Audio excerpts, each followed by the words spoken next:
Caleb Morgan stood frozen in the hospital parking lot, his phone pressed against his ear, Hannah's trembling voice cutting through the static. "He's here. My ex found me." For a man who'd spent 3 years building walls around his heart, protecting his daughter, protecting himself, this moment changed everything. The blind date he almost skipped. The woman who made silence feel like home. The past that refused to stay buried. This is the story of how a single father learned that love isn't about avoiding risk. It's about showing up when everything tells you to run. Stay until the end, hit that like button, and comment your city so I can see how far this story travels. The morning started in the way most Sundays did for Caleb Morgan, with the smell of burnt toast and the sound of small feet thundering down the wooden stairs of his cabin. "Daddy, Daddy, you promised pancakes!" Caleb looked up from the kitchen counter where he'd been nursing his second cup of coffee, still wearing the same flannel shirt he'd thrown on at dawn. His daughter Mia, 6 years old with wild brown curls that refused any attempt at taming, stood in the doorway wearing mismatched socks and a tutu over her pajamas. "I promised pancakes if you cleaned your room," Caleb corrected, though his smile betrayed him. "Did you clean your room?" Mia's face scrunched in concentration. "I cleaned the visible parts." "The visible parts?" "The parts you can see when you stand in the doorway." Caleb laughed despite himself, setting down his mug and reaching for the flower. "That's called strategic avoidance, kiddo. I use the same technique with your Uncle Derek when he tries to set me up on dates." "What's a date?" "Something your dad doesn't have time for," Caleb muttered, pulling out the mixing bowl. But even as he said it, his phone buzzed on the counter. Derek's name flashed across the screen, followed by a text that made Caleb's stomach drop. "Still on for 2 p.m. She's confirmed." "Don't bail on me, brother." Caleb had forgotten. Or rather, he'd been trying to forget for the past 3 weeks, ever since Derek and his wife Rachel had cornered him at a family barbecue, insisting with annoying persistence that he needed to get back out there, as if out there was a place Caleb had any interest in visiting. "Not happening," Caleb texted back while Mia climbed onto a kitchen stool, watching him with the intense focus she usually reserved for cartoon villains. Derek's response came immediately. "You promised. Rachel already told her you'd be there. Lakeside Cafe, 2 p.m. Wear something without sawdust on it." Caleb glanced down at his jeans. There was definitely sawdust. There was always sawdust. When you ran a custom carpentry business from a workshop attached to your house, sawdust became less of a hazard and more of a lifestyle. "Who's texting you?" Mia asked, swinging her legs. "Uncle Derek being annoying. Is he trying to make you go on a date again?" Caleb paused mid-whisk.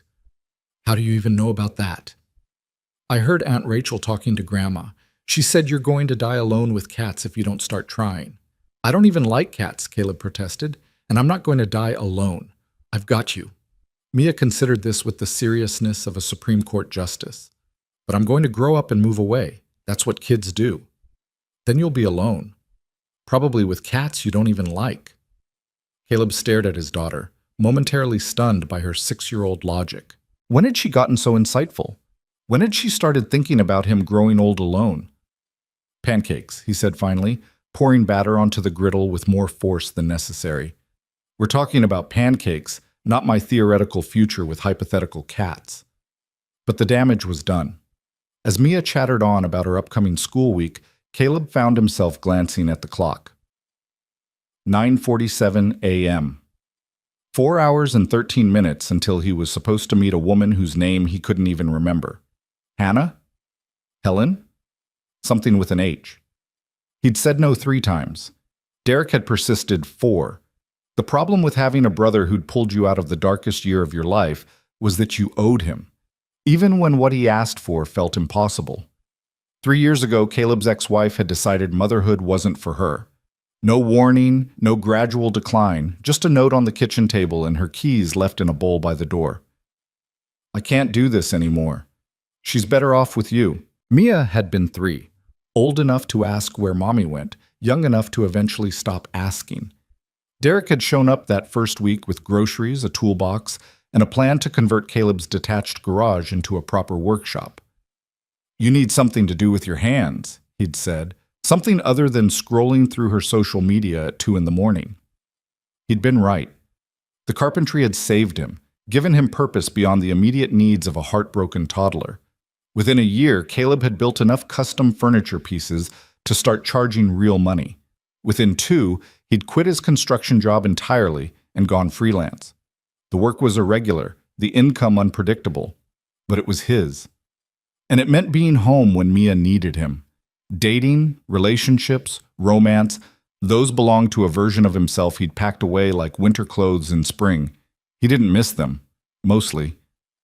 "Daddy, they're burning," Caleb snapped back to the present, flipping the pancakes just in time to save them from total ruin. "Close call." "You're distracted," Mia observed, accepting her plate with the maple syrup already in hand. "Are you thinking about the date?" "I'm not going to the date." "Uncle Derek will be sad." "Uncle Derek will survive." "Aunt Rachel will be really sad." "Aunt Rachel is emotionally resilient." Mia took a huge bite of pancake, syrup dripping down her chin. "I think you should go." Caleb froze with his own fork halfway to his mouth. "You do?" "Mm-hmm." She swallowed, then fixed him with those enormous brown eyes that could sell ice to penguins. "You get lonely sometimes. I can tell." "I'm not lonely. I have you."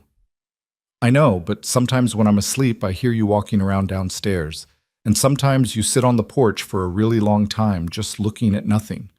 She paused, her voice going softer. "It's okay if you want someone to talk to, someone who's not 6. Caleb set down his fork, his throat suddenly tight. How did she do this? How did this tiny human who still believed in the tooth fairy somehow see straight through every defense he'd built? "The lady might be nice," Mia continued, encouraged by his silence. "And if she's not, you can just leave. That's what Aunt Rachel said. She said dating is like trying on shoes. Sometimes they don't fit, and you have to keep looking." "Aunt Rachel talks too much." "She really does," Mia agreed cheerfully. Caleb looked at his daughter, at her hopeful expression, her syrup-sticky fingers, her absolute certainty that the world was a place where things could work out if you just tried. When had he become the cynic, and she the optimist? "Tell you what," he said slowly, "I'll think about it." "That means yes." Adults always say, "I'll think about it," when they mean yes but don't want to admit it yet. That's disturbingly accurate. Mia grinned, victorious, and returned her attention to her pancakes. By 1:30 p.m., Caleb had run out of excuses. He'd cleaned his workshop twice. He'd returned 3 client emails that could have waited until Monday.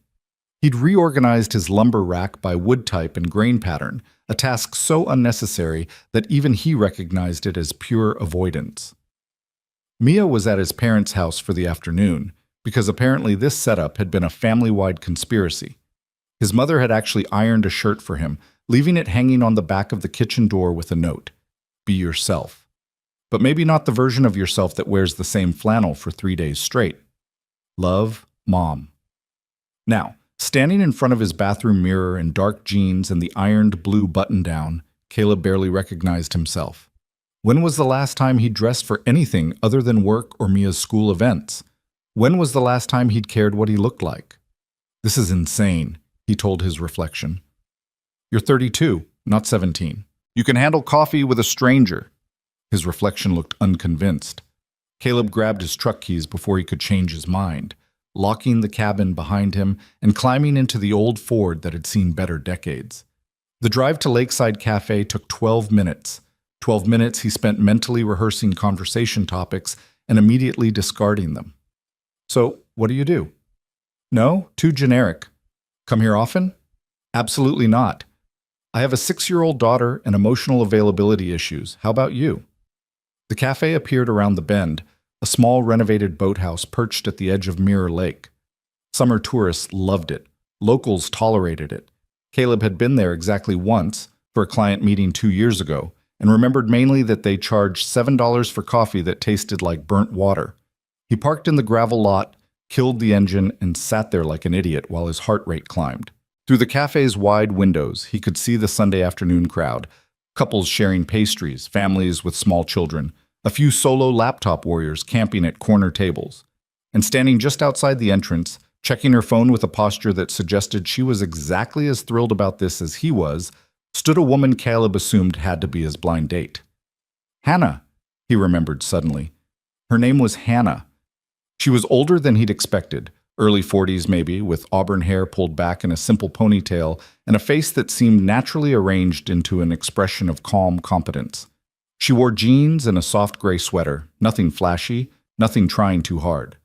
She looked real, like someone who'd show up to help you move furniture or bail you out of jail at 2 a.m., then make you explain yourself over terrible diner coffee. Caleb's phone buzzed. Derek? Rachel just texted Hannah. She says you're late. Get in there. Right. Late. He was late because he'd been sitting in his truck having an existential crisis like a coward. Caleb forced himself out of the Ford, locked it, and started walking toward the cafe entrance before his brain could mount a convincing counter-argument.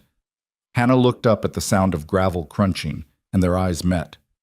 For one awful second, Caleb waited for disappointment to flash across her face. The universal, "Oh, it's you" expression that preceded polite excuses and hasty exits. Instead, Hannah's mouth curved into something that wasn't quite a smile, but wasn't judgment either. Recognition, maybe. Or relief. Caleb? She asked. Hannah? That's me. She pocketed her phone, her posture relaxing slightly. I was starting to think you'd bailed. I thought about it, Caleb admitted, before he could stop himself. About 17 times in the last hour. Hannah's almost smile became an actual one. Only 17? I'm at 23. Been here since 1:45, but... Something in Caleb's chest loosened. You got here early to stress about it? Seemed more dignified than stressing about it at home. She gestured toward the cafe door. Should we get this over with? That's the most honest thing anyone said to me all week. They went inside together, and Caleb immediately remembered why he'd avoided this place. It was aggressively charming, exposed beams, vintage nautical decorations, a chalkboard menu featuring drinks with names like Misty Morning Mocha and Sunset Lavender Latte. The kind of place that took itself very seriously while pretending to be casual. I hate this place, Hannah said quietly as they joined the line. Thank God, Caleb breathed. I thought it was just me. No, it's objectively terrible. Derek and Rachel love it, though. I think they have shares in overpriced whimsy. Caleb laughed, an actual genuine laugh that surprised him. How do you know Derek and Rachel?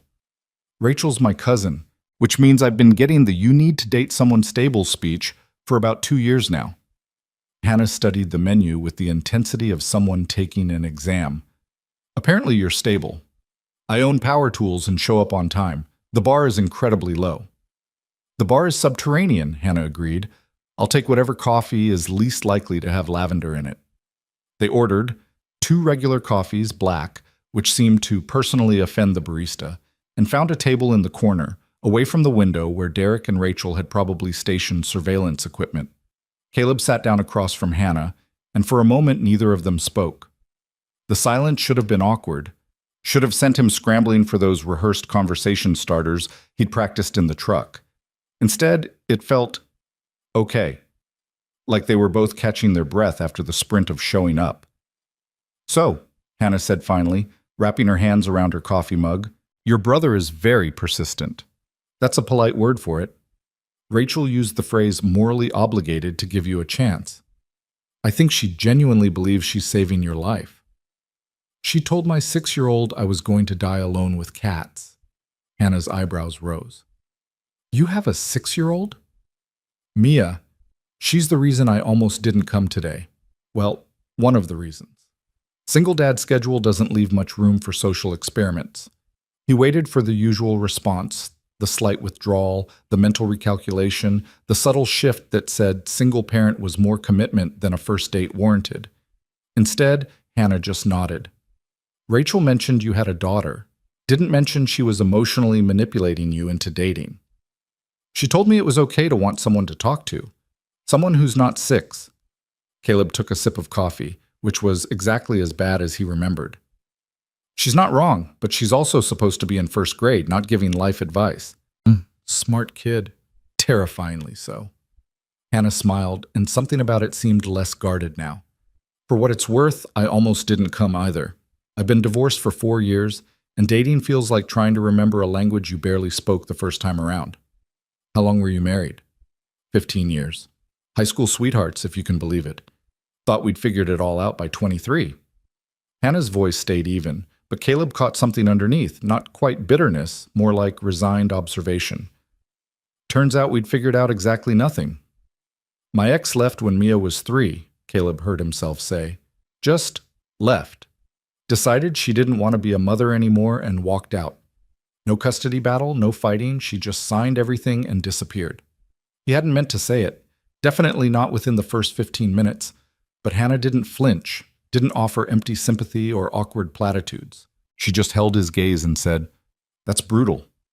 "Yeah." Caleb set down his coffee, surprised by how much lighter he felt having said it out loud to someone who didn't already know. "It was. But we're okay now. Mia and me. We've got our rhythm." "What kind of rhythm involves dying alone with cats, according to your family?" Caleb laughed again. "The kind where I work from home, do school drop-offs and pickups, build furniture until midnight, read the same 3 bedtime stories on repeat, and occasionally remember to feed myself actual meals instead of whatever Mia doesn't finish." "That sounds exhausting." "It is. But it's also—" Caleb paused, trying to find the right words. "It's mine, you know? I built it, every piece of it. After everything fell apart, I got to decide what came next. That mattered." Hannah was quiet for a moment, studying him with an expression that reminded Caleb of how Mia looked when she was trying to solve a particularly tricky puzzle. Finally, she said, "Rachel told me you do custom carpentry. What kind of stuff do you build?" And just like that, they were talking. Not performing, not interviewing, just talking. Caleb described his latest project, a dining table commissioned by a couple celebrating their 50th anniversary, made from black walnut they'd harvested from their own property. Hannah told him about her job as a library coordinator, organizing community programs and watching budget cuts slowly strangle the things she loved most about the work. "People think libraries are dying," she said, a spark of passion breaking through her steady demeanor. "They think everything's digital now, so why do we need physical spaces? But you should see the kids who come in after school because it's warm and quiet and their homes aren't. Or the elderly people who show up for computer classes because they're terrified of being left behind by technology. Libraries are about access, to information, to community, to dignity." Caleb found himself leaning forward. "That's exactly how I feel about custom work. Anyone can buy furniture from a big box store, but when someone commissions a piece, they're investing in something that'll outlast them. They're creating an heirloom. There's dignity in that too." "Exactly." Hannah's whole face had transformed while talking about her work, animation replacing the careful neutrality she'd worn earlier. "It's about mattering, about leaving something behind that says you were here and you gave a damn." They talked through their coffee, then through second cups that were somehow even worse than the first. Caleb told her about learning carpentry from his grandfather, about the year after his ex left when building furniture was the only thing that made sense. Hannah described her divorce, the slow erosion of partnership into polite cohabitation, the relief mixed with grief when it finally ended. "Everyone kept telling me I should fight for it," she said, staring into her mug. "Like fighting harder would change the fact that we'd become strangers who shared a mortgage. But sometimes fighting for something just means dragging out the inevitable. My family said the same thing when my ex left, that I should track her down, convince her to stay, do couples therapy." Caleb shook his head. "But you can't convince someone to want the life you're building, and trying just makes you smaller." "Exactly." Hannah looked up and Caleb saw recognition in her eyes, the kind that came from living through the same essential story with different details. "Exactly that." The afternoon light shifted, spilling through the cafe windows in that particular golden way that meant hours had passed without notice. Caleb glanced at his phone, 4:17 p.m. They'd been talking for over 2 hours. "I should go," Hannah said, though she made no move to stand. "I'm sure you need to get back to Mia." "Not until 6. My parents are feeding her dinner and probably filling her head with propaganda about how great this date is going." "Is it?" Hannah asked. "Great, I mean." Caleb considered the question honestly. I came here expecting to survive an hour of painful small talk and then escape with my dignity mostly intact. Instead, he gestured vaguely at the table between them, at the empty coffee cups and the easy conversation. Instead, this, Hannah repeated, and her smile was soft and genuine. Yeah, this is better than I expected, too. They stood, gathering their things with the slightly awkward choreography of two people who weren't quite ready to leave but didn't have an excuse to stay. Outside, the parking lot was bathed in late afternoon sun, the lake beyond it perfectly still.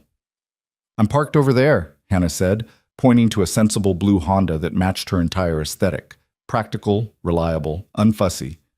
The Ford truck is me. Caleb nodded toward his distinctly less sensible vehicle. The one that's mostly rust and determination. I like it. It looks like it has stories. It has a check engine light that's been on since 2019 and a heater that works when it feels like it, but yeah, stories too.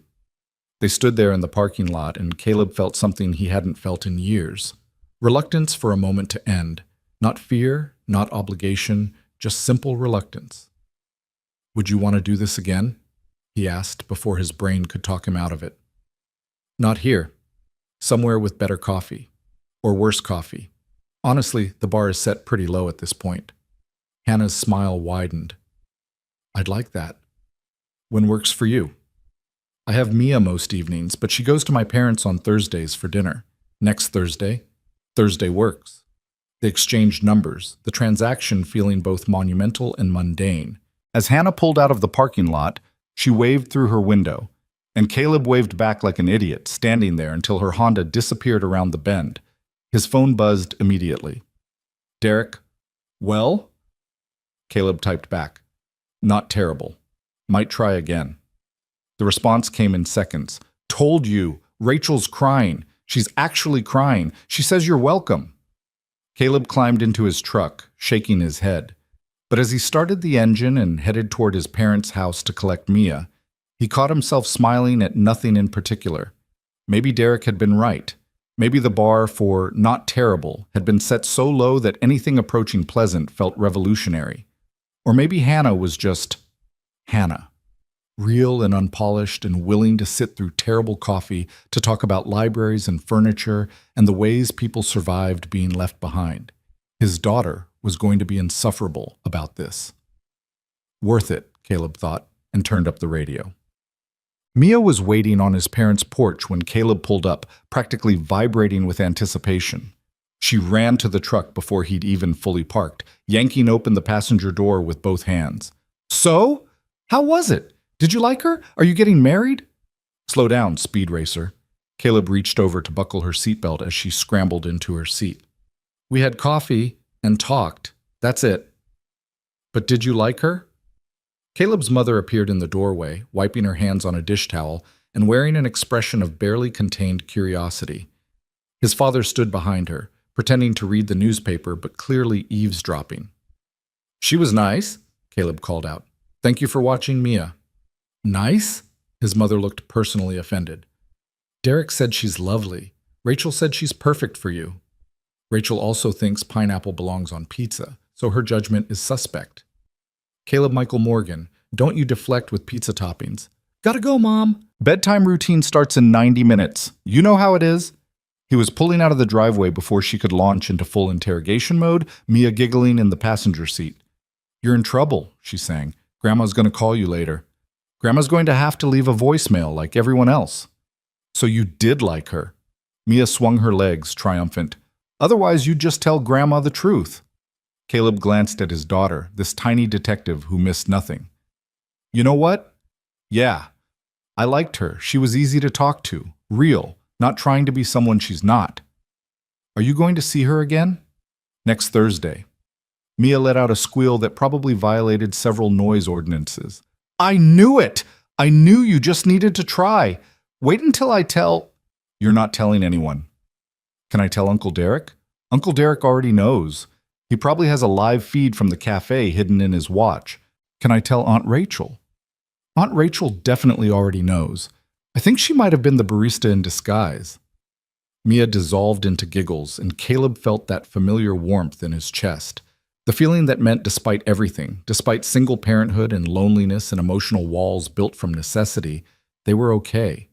He and Mia, they were okay.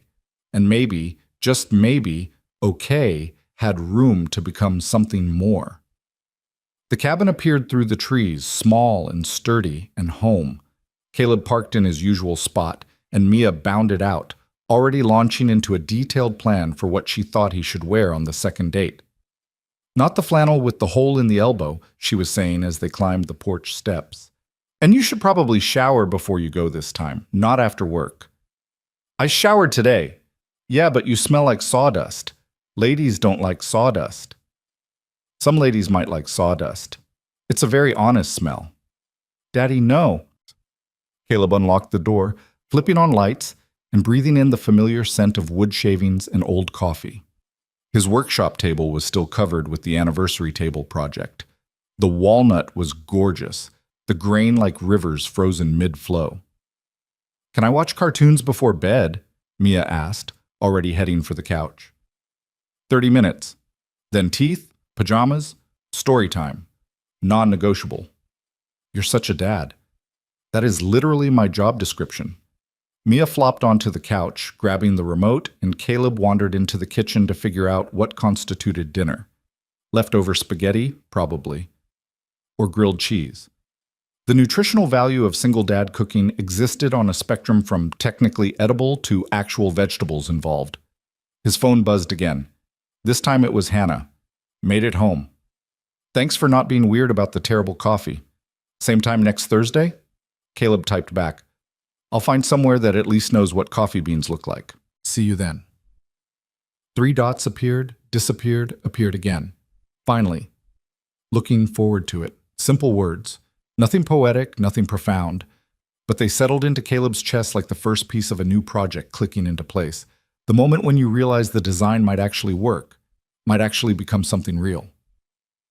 Daddy, Mia called from the living room. This show is about a girl who builds robots. You'd like it.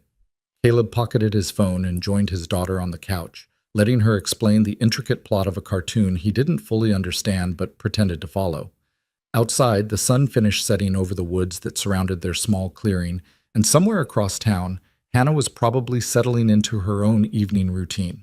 Next Thursday felt both impossibly far away and surprisingly close. For the first time in 3 years, Caleb let himself wonder what came next. Not with anxiety or dread, but with something that felt dangerously close to hope.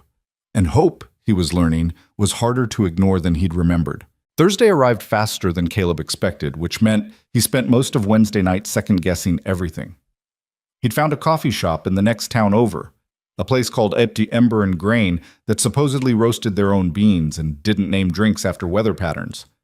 Derek had vetted it personally, which meant he'd driven 40 minutes just to make sure his brother's second date had acceptable caffeine. You're overthinking this, Derek said when Caleb called him at 11 p.m., wide awake despite having a 6 a.m. lumber delivery. It's coffee. You already know you like her. Just show up. What if the first time was a fluke? What if we run out of things to talk about and just sit there in painful silence? Then you sit in painful silence like adults and blame it on the coffee being too hot to drink. Derek's voice softened. Brother, you survived your wife leaving. You built a whole life from scratch. You can handle a second date. Those things aren't remotely comparable. No, but they're both scary, and you did one of them already. Pattern suggests you can do this too. Caleb had hung up feeling marginally better and entirely exhausted. By Thursday afternoon, he'd worked himself into a state that Mia noticed immediately when she got home from school. You're wearing the good jeans, she observed, dropping her backpack in the entryway with the casual disregard for designated hooks that drove Caleb mildly insane. And you smell like the fancy soap from the back of the cabinet. I always smell like soap. You smell like the soap that comes in a box with French words on it. That's special occasion soap. Mia circled him like a tiny fashion consultant. Are you nervous? No. Your voice went up. That means you're lying. When did you become a human lie detector? I'm 6. We notice everything. Mia grabbed his hand, suddenly serious.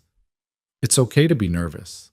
Aunt Rachel says first dates are scary and second dates are scarier because you actually care what happens. Caleb crouched down to her level. Aunt Rachel talks to you too much. She says important things, like how you should just be yourself. And if Hannah doesn't like yourself, then she's not the right person anyway. That's actually solid advice. I know, I'm full of solid advice. Mia hugged him quickly, then pulled back. Go. Grandma's picking me up in 10 minutes and she's making lasagna, which means you have time to not be late. I love you, you bossy little human. Love you too, Dad. Don't talk about wood grain for more than 5 minutes. It's boring to people who aren't you. Caleb laughed all the way to his truck. The drive to Ember and Grain took 25 minutes, most of it along back roads that wound through farmland, turning gold in the late October afternoon. Caleb had the windows down despite the chill, trying to settle the nervous energy that had taken up residence in his chest. This was ridiculous. He was a grown man. He'd handled client meetings, parent-teacher conferences, emergency room visits when Mia broke her arm falling off the monkey bars. He could handle coffee with a woman he'd already spent 2 hours talking to. The coffee shop sat on the main street of a town that looked like it had been designed by someone's nostalgic idea of small-town America. Brick storefronts, trees planted at precise intervals, an actual functioning movie theater advertising films from 2 months ago. Ember and Grain occupied a corner building with large windows and simple wooden furniture visible inside. The sign was hand-carved, which Caleb appreciated on principle. He parked across the street and sat there for exactly 30 seconds before forcing himself out of the truck. Through the windows, he could see Hannah already inside, sitting at a table near the back, with a book open in front of her. She wore a dark green sweater and her hair was down this time, falling past her shoulders in waves that caught the warm light. Caleb's heart did something complicated and inconvenient. The bell above the door chimed when he entered, and Hannah looked up. Her smile was immediate and genuine, erasing the carefully constructed casualness she'd been projecting with her book. You found it, she said, closing the book and setting it aside. Derek scouted it for me. He takes his brotherly duties very seriously. Caleb slid into the chair across from her. Have you been waiting long? 10 minutes.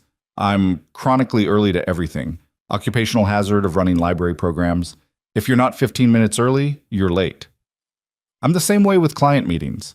Show up early, double-check measurements, prepare for everything to go wrong anyway.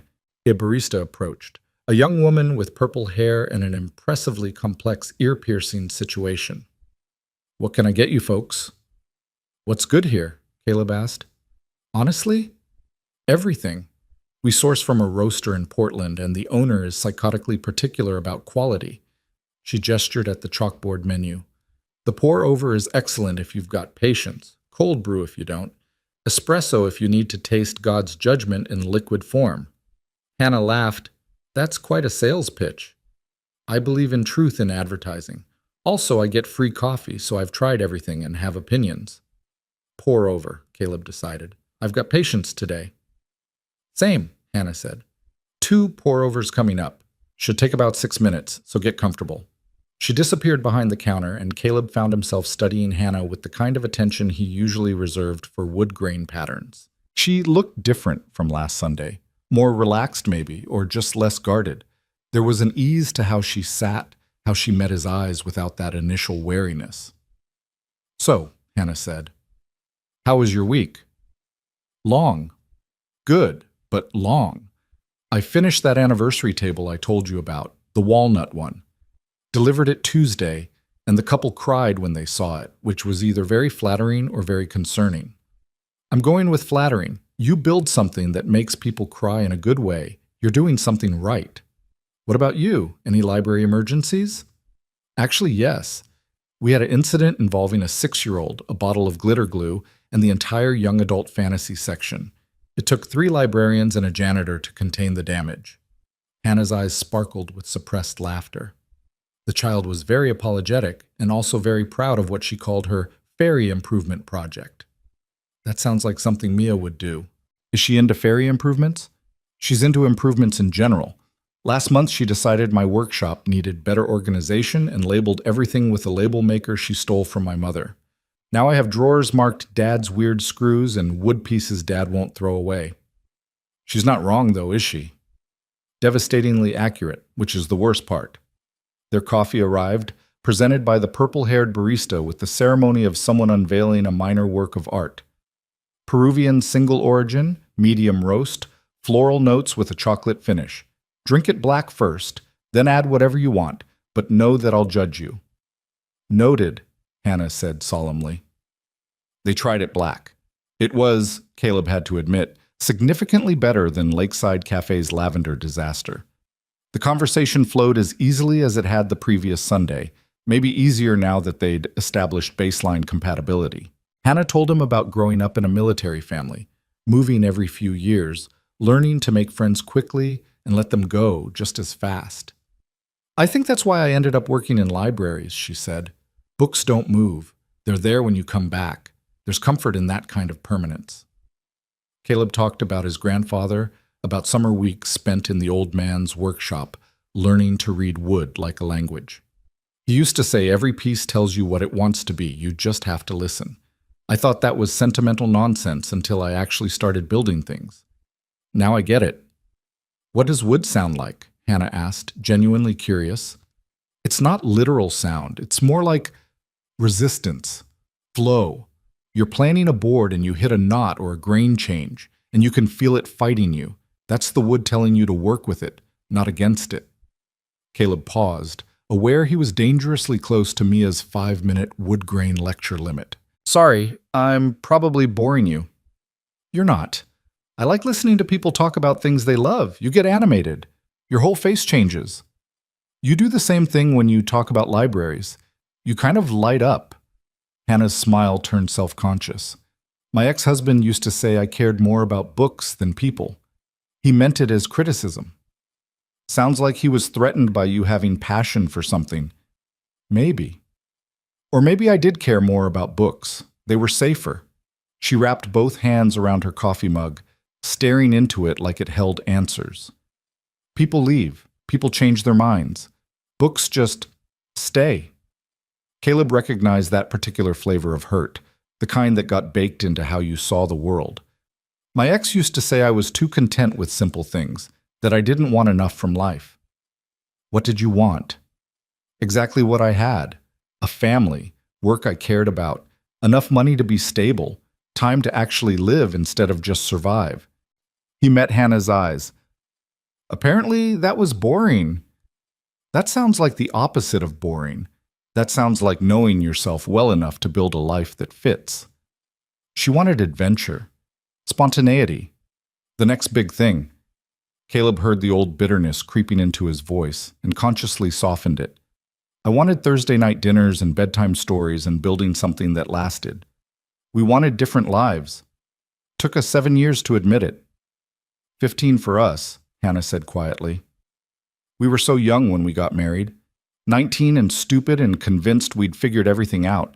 By 30, we were strangers who'd memorized each other's habits. By 35, we couldn't remember why we'd started in the first place. Do you regret it? Hannah considered the question with the kind of thoughtful deliberation that Caleb was learning was just how she approached most things. I regret staying as long as I did.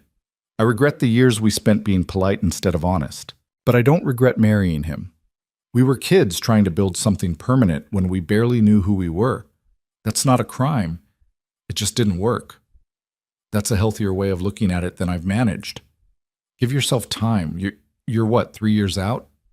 3.5. Sometimes it feels like forever. Sometimes it feels like yesterday. 4 years for me, and same. Some days I'm completely fine, building a whole life as a single woman, enjoying the independence. Other days I'm furious at how much time I wasted trying to fix something that was broken from the start. Their conversation continued as the afternoon stretched into evening.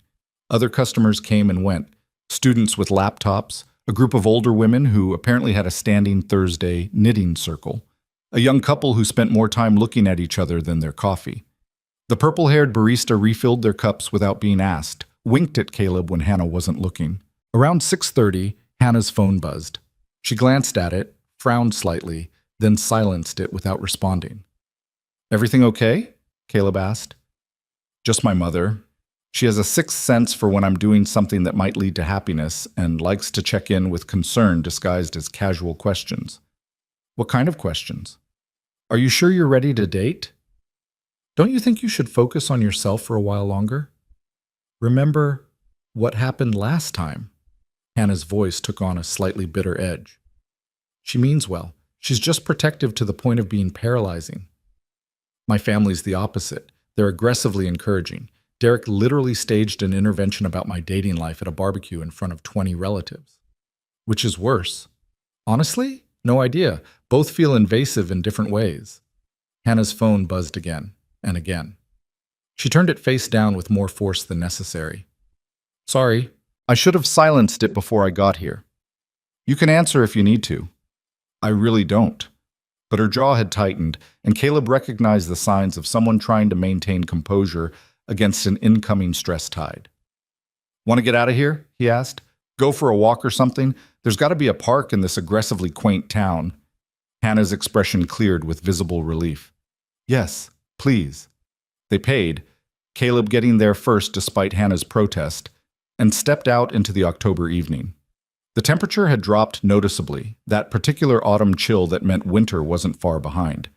Hannah pulled her sweater tighter, and Caleb fought the urge to offer his jacket like some kind of romantic comedy protagonist. There's a trail along the river, Hannah said, pointing down a side street. If you don't mind a walk. Lead the way. They fell into step together, moving away from the commercial center of town toward a tree-lined path that followed a narrow river. The water moved sluggishly, reflecting the last of the daylight in shades of copper and gray. Fallen leaves covered the path in a carpet of red and gold, crunching satisfyingly underfoot. For a while they walked in comfortable silence. Caleb had noticed this about Hannah. She didn't feel compelled to fill every quiet moment with words. There was a settled quality to her, a lack of nervous energy that made silence feel natural instead of awkward. Can I ask you something? Hannah said eventually. Sure.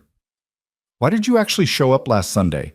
Derek's persistence aside, you could have just kept saying no.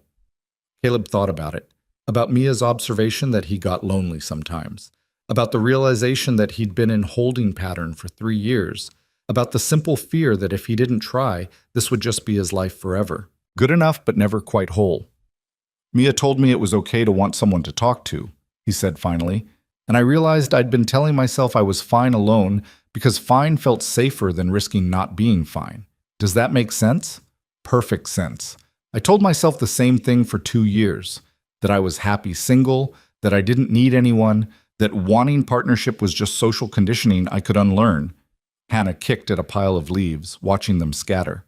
But the truth is I missed it. Not my ex-husband specifically, but the feeling of being known by someone. Of having a person who gets your references and remembers how you take your coffee and notices when you're quiet because something's wrong versus quiet, because you're just thinking. What changed? What made you say yes to the setup? Rachel's persistence mainly. But also, Hannah paused, choosing words carefully. I realized I was letting my ex-husband's judgment of me become my judgment of myself. He said I was too independent, too set in my ways, too much work for what I offered in return, and I believed him. I structured my whole life around proving I didn't need anyone, which is just another way of letting him win. That's not too independent. That's self-sufficient. There's a difference. Is there? Because from the inside, they feel pretty similar. Self-sufficient means you can handle things alone if you need to. Too independent means you refuse help, even when accepting it would make life better. Caleb stopped walking, turning to face her. You're here, aren't you? On a second date with a guy you barely know? That's not too independent. That's brave. Hannah met his eyes, and something shifted in her expression, a softening, a lowering of defenses. You're good at that. At what? Saying the exact right thing, not the polite thing or the expected thing, just the true thing. I'm a terrible liar. Mia calls me on it every time, so I stop trying. I like that about you. You're straightforward. No games. I don't have the energy for games. Single parenting uses up all my strategic thinking on battles over vegetables and bedtime. Hannah laughed, and they started walking again. The path curved away from the river, climbing slightly into woods that were dense with the particular magic of autumn twilight. The temperature continued to drop, and Caleb finally surrendered to chivalry, shrugging off his jacket. Here, he said, offering it to her. I'm fine. Hannah, you're shivering. Take the jacket. She took it, pulling it around her shoulders with a small smile. Thank you. You're welcome. They walked deeper into the woods, talking about everything and nothing. Hannah told him about her plan to start a community tool library at work, lending out things like drills and saws to people who couldn't afford to buy them. Caleb got genuinely excited about the idea, offering to help organize it, maybe even teach basic woodworking classes. You do that? Hannah asked. I'd love to. Teaching Mia to use hand tools has been one of my favorite parts of parenting. Watching someone create something with their own hands for the first time, there's nothing like it. She's lucky to have you. I'm lucky to have her. She keeps me human, keeps me from turning into someone who only talks to lumber and power tools. From what I've seen, you talk to people just fine. Only certain people. People who don't expect me to be someone I'm not. Hannah stopped walking, and Caleb stopped too, realizing they'd reached a small clearing where the path intersected with a wider trail. A wooden bench sat under an oak tree, leaves drifting down around it in lazy spirals. Can we sit for a minute? Hannah asked. Of course. They settled on the bench, close enough that Caleb could feel the warmth of her through his jacket she was wearing. The woods were getting darker now, shadows pooling between trees, but there was still enough light to see Hannah's face when she turned to him. I need to tell you something, she said. Caleb's stomach dropped. Here it came, the revelation that she was moving or getting back with her ex, or had suddenly remembered a pet allergy that made dating a carpenter impossible. Okay, he said carefully. I haven't dated anyone since my divorce. Not seriously. A few coffee meetings that went nowhere, one dinner that was so catastrophically bad I left before dessert. But nothing that mattered. She was looking at her hands, fidgeting with the sleeve of his jacket. And this? Us? This matters. I can already tell. Which is terrifying. Relief and something warmer flooded Caleb's chest. Terrifying how? Terrifying like I could actually care about this. About you. And caring means risking getting hurt again, and I'm not sure I'm equipped for that. I'm not sure anyone's ever equipped for that. We just do it anyway because the alternative is spending the rest of our lives alone with hypothetical cats. Hannah laughed shakily.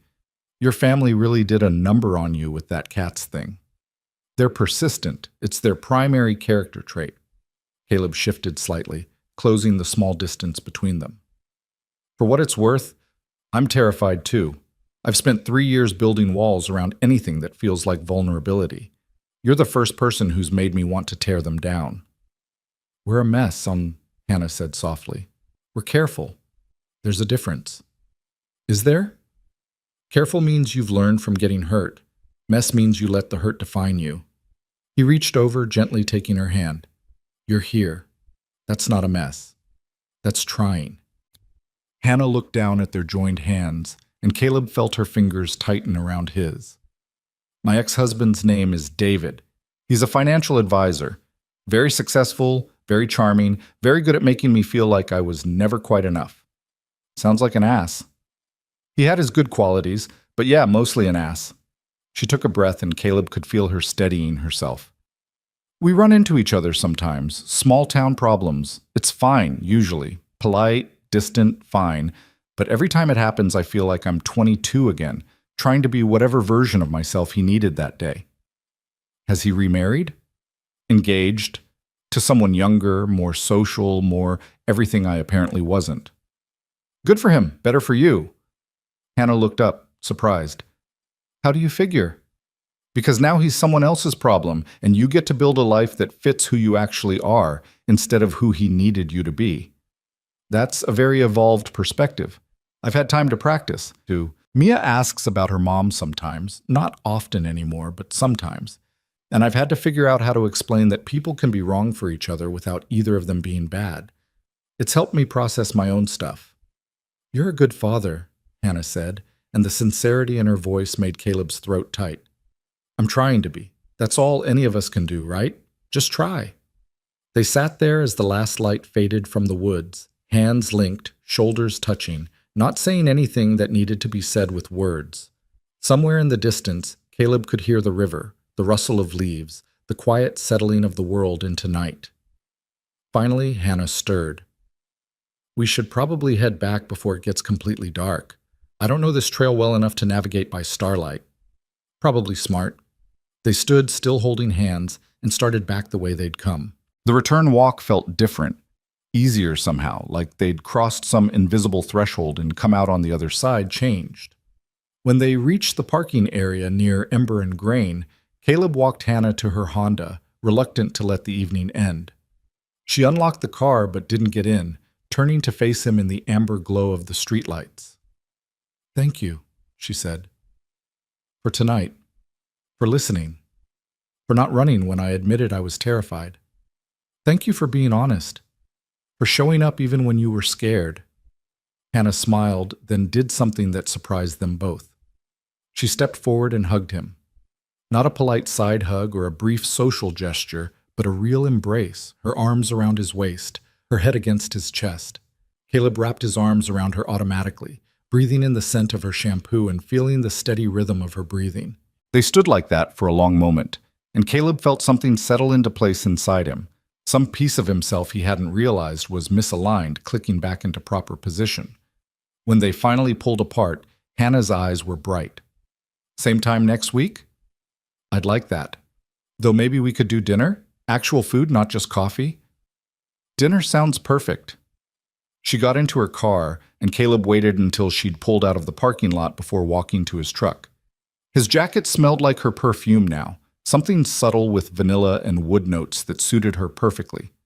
The drive home took forever and no time at all.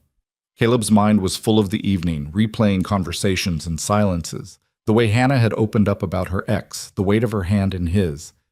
His phone rang as he pulled into his driveway. Derek, of course. "How'd it go?" his brother demanded without preamble. "Good, really good."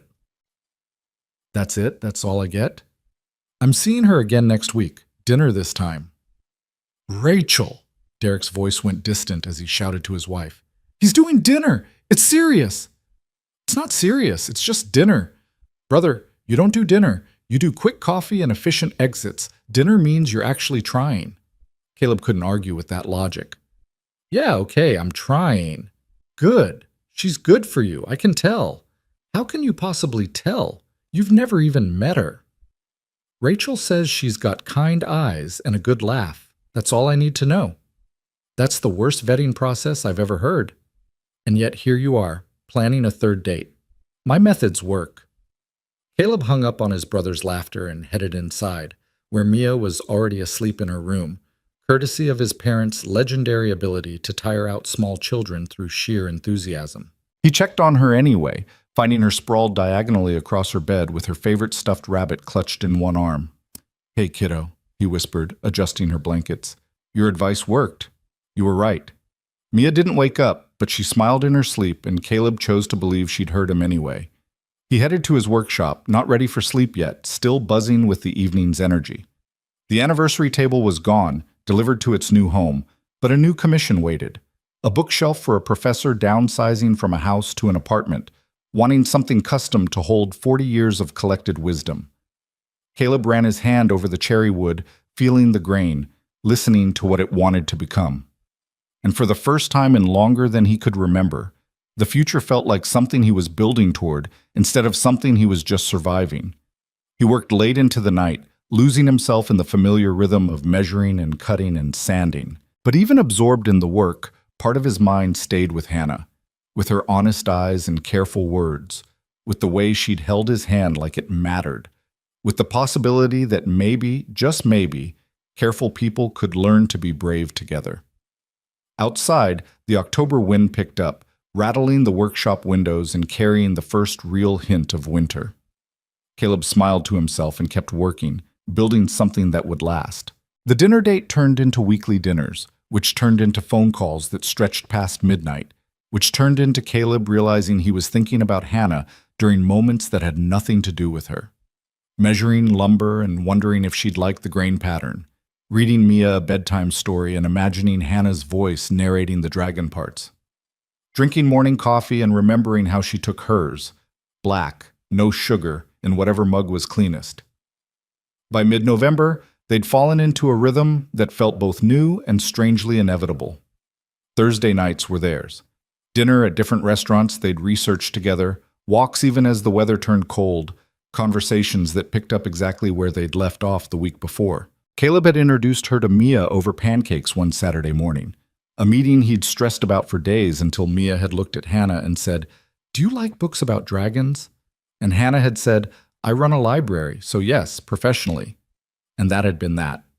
Now it was the Saturday before Thanksgiving, and Caleb was finishing up a rush commission for a client who'd decided 3 weeks before the holiday that they absolutely needed a custom dining table. He was running behind schedule, covered in sawdust, and completely missed his phone ringing until Mia ran into the workshop holding it like a prize. "It's Hannah," she announced.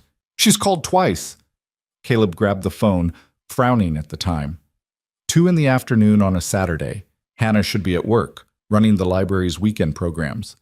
"Hey, is everything okay?" "Hi. Yes. No. Maybe."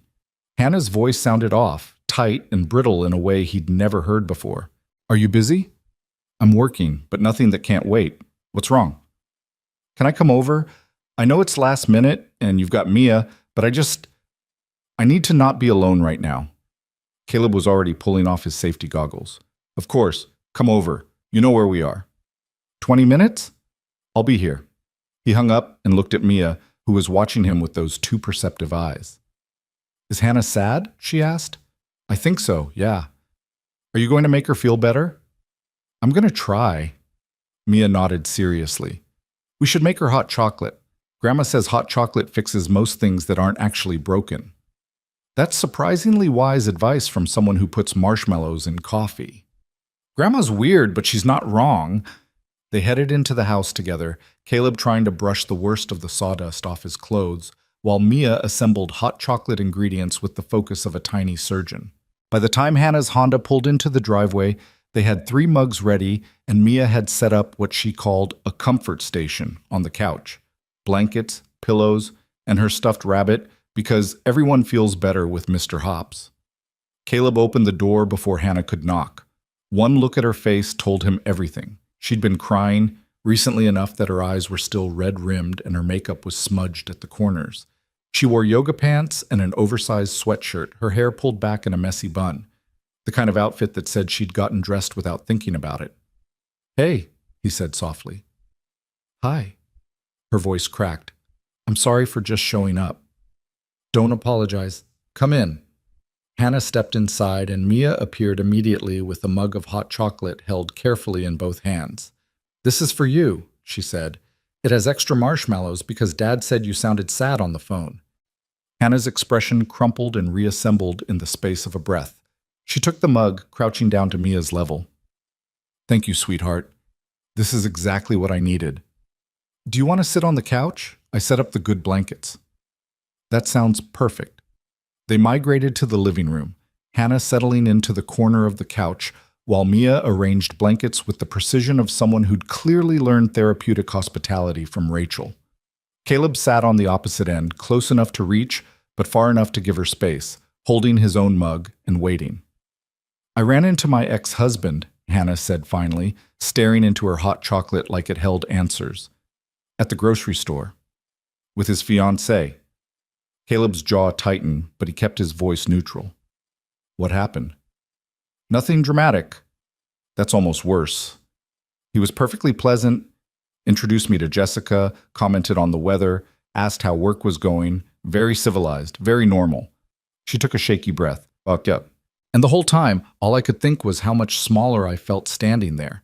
Like I was shrinking into this version of myself I thought I'd left behind. "What did he say?" Caleb asked carefully. "It wasn't what he said. It was how he said it. That tone he used to use when he was explaining things to me, like I was a slightly dim child who needed extra patience." Hannah's hands tightened around her mug. "He asked if I was still at the library, and when I said yes, he got this look, this sympathetic, slightly pitying look, and said, 'Well, someone has to do it.' Like my job was a consolation prize for people who couldn't do better." "That's completely out of line," Caleb said, anger spiking sharp and immediate. "It's just how he is. How he was. I should be used to it by now." "Being used to it doesn't make it okay." Hannah looked up at him, eyes shining with unshed tears. "Jessica seemed nice." Young, but nice. Laughed at his jokes, looked at him like he hung the moon. I wanted to warn her, to pull her aside, and tell her that the charm wears off, that eventually she'll realize she's auditioning for a role in his life instead of building a partnership. But I didn't. I just smiled and said congratulations and bought my groceries like a functional adult. Hannah, and then I got to my car and completely fell apart. The tears spilled over now, tracking down her cheeks. I sat in the parking lot crying over a man I don't even want anymore, feeling like a failure because I'm 43 and single and apparently still working my consolation prize job while he's moved on to someone who fits his life better. Mia, who'd been sitting quietly on the floor organizing her collection of books about dragons, looked up with concern. "Your job isn't a prize for losing," she said matter-of-factly. "Libraries are important. My teacher says they're where democracy lives." Hannah let out a wet laugh. "Your teacher is very smart." "I know. She has 17 degrees. Mia stood up, walking over to hand Hannah Mr. Hops. "You can hold him if it helps. He's a good listener, and he doesn't judge people." "Thank you, honey." Hannah accepted the rabbit, and something in her face softened. "You're very kind." "Dad says being kind is the most important job there is." Mia looked at Caleb. "Can I go watch cartoons in your room? I think grown-ups need to talk about feelings." "Sure, kiddo. Take your hot chocolate." Mia gathered her mug and left with the dignity of a tiny diplomat, closing Caleb's bedroom door behind her with a soft click. The silence that followed felt heavy and fragile at the same time. Caleb set down his mug and shifted closer to Hannah, not touching yet, but closing the distance. "Talk to me," he said quietly. "I don't know what to say. I feel ridiculous. It's been 4 years. I shouldn't still be letting him get to me like this." "He spent 15 years making you feel small." "That doesn't just disappear because you signed divorce papers." "It should. I've worked so hard to build a life that's mine, to feel confident in who I am without him, and then 10 minutes in a grocery store undoes all of it, and I'm right back to being that woman who wasn't enough." Caleb reached over slowly, giving her time to pull away, and took her hand. "You want to know what I see when I look at you?" Hannah didn't answer, but she didn't pull away either. "I see someone who runs programs that give people access to information they couldn't get otherwise, who stays late to help elderly patrons learn to use email so they can talk to their grandkids, who's building a tool library from scratch because she believes everyone deserves the resources to create things." He squeezed her hand gently. "I see someone who showed up to a blind date terrified and did it anyway, who's honest about being scared instead of pretending to have it all figured out, who makes my daughter hot chocolate and listens to her read picture books even though she can recite them from memory. Caleb, I see someone who's smart and funny and kind, who thinks about things carefully before speaking, who doesn't fill silence with noise just because it's there. Someone who's building exactly the life she wants instead of the life someone else thinks she should have." He turned to face her fully, his voice firm. "And if your ex-husband can't see that, if he needs someone young and agreeable who laughs at his jokes and makes him feel important, that's his failure, not yours." Hannah was crying openly now, but differently, less desperate, more release. "How do you always know what to say?" "I don't. I'm just telling you the truth as I see it. The rest is up to you to believe." She set down her mug with shaking hands and leaned into him, her head against his shoulder. Caleb wrapped his arm around her, holding her while she cried, not trying to fix it or make it better, just being present. Her whole body shook with the force of tears she'd clearly been holding back for hours, maybe longer. "I'm getting your shirt wet," she mumbled against his shoulder. "I've got a 6-year-old. My shirts have survived worse." That surprised a laugh out of her, watery but genuine. They sat like that for a long time, Hannah crying herself out while Caleb held her steady, occasionally murmuring quiet reassurances that seemed inadequate but were all he had to offer. Finally, the tears slowed, then stopped. Hannah pulled back, wiping her face with the sleeve of her sweatshirt. "I'm sorry, I didn't mean to fall apart on you like that." "Don't apologize. You're allowed to fall apart sometimes. That's what people do. Not me. I'm the steady one, the one who has it together." "Says who?" "Says everyone. My family, my friends, my ex. I was always the stable one, the reliable one, the one who kept everything running smoothly. Falling apart wasn't part of the job description." Caleb studied her, really looked at her, seeing past the surface composure to the exhaustion underneath. That sounds lonely. Hannah's breath caught. It is. It really is.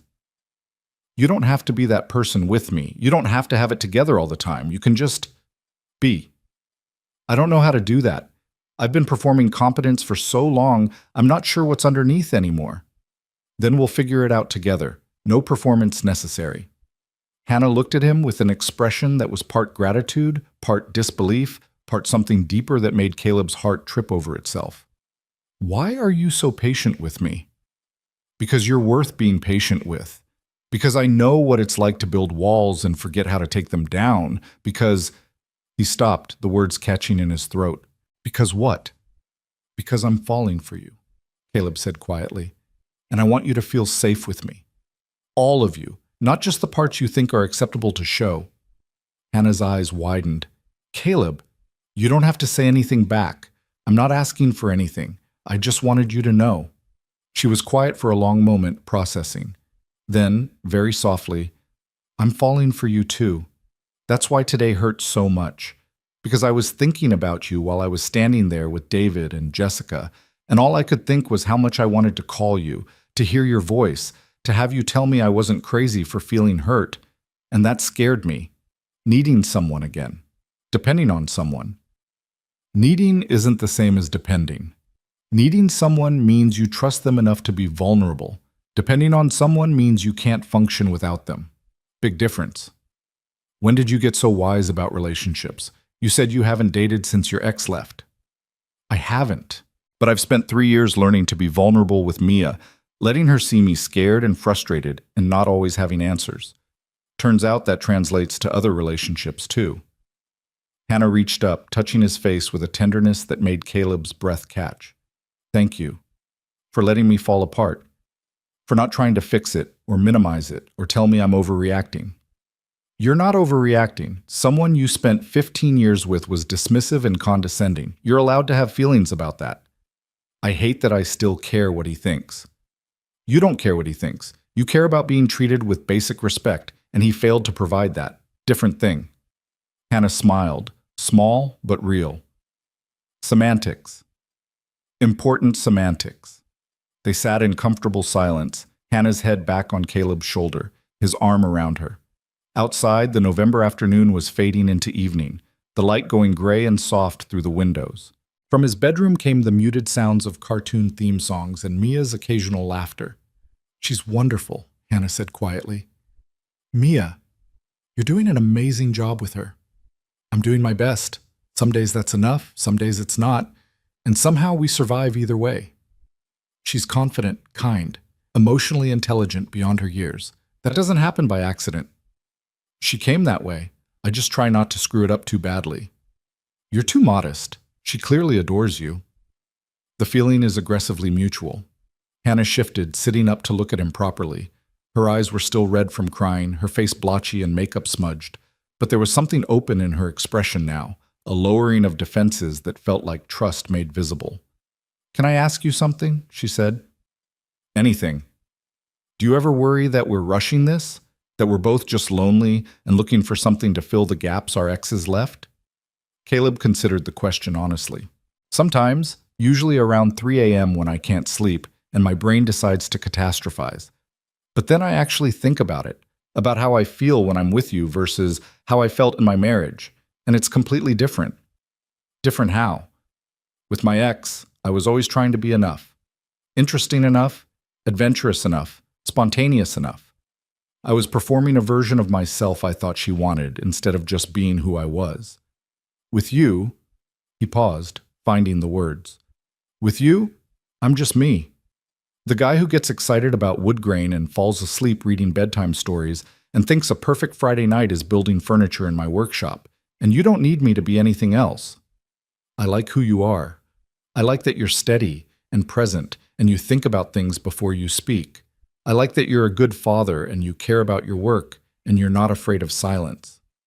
I like that you're careful but willing to try, that you're honest about being scared, that you listen more than you talk and you notice things other people miss. Caleb reached up, tucking a strand of hair behind her ear. I like that you showed up today instead of handling it alone. That matters more than you know. I almost didn't come. I sat in my apartment for an hour convincing myself I was being too needy, too dramatic, too much. You're not too much. You're exactly right. Hannah leaned forward, and Caleb met her halfway. The kiss was soft and tentative, tasting like salt from her tears and chocolate from Mia's careful hospitality.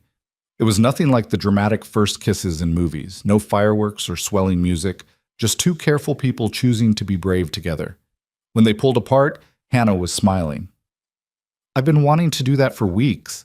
Yeah, but I kept overthinking it, wondering if it was too soon, if I was ready, if you were ready, if Mia would mind. Mia's been asking when I'm going to kiss you since our second date. She's very invested in this relationship. She's 6. She's also apparently a romantic. I blame the Disney movies. Hannah laughed, the sound lighter than anything Caleb had heard from her all afternoon. We're really doing this, aren't we? Dating seriously. Building something real. Looks that way. That's terrifying. Absolutely terrifying, Caleb agreed. Want to be terrified together? Yes, definitely yes.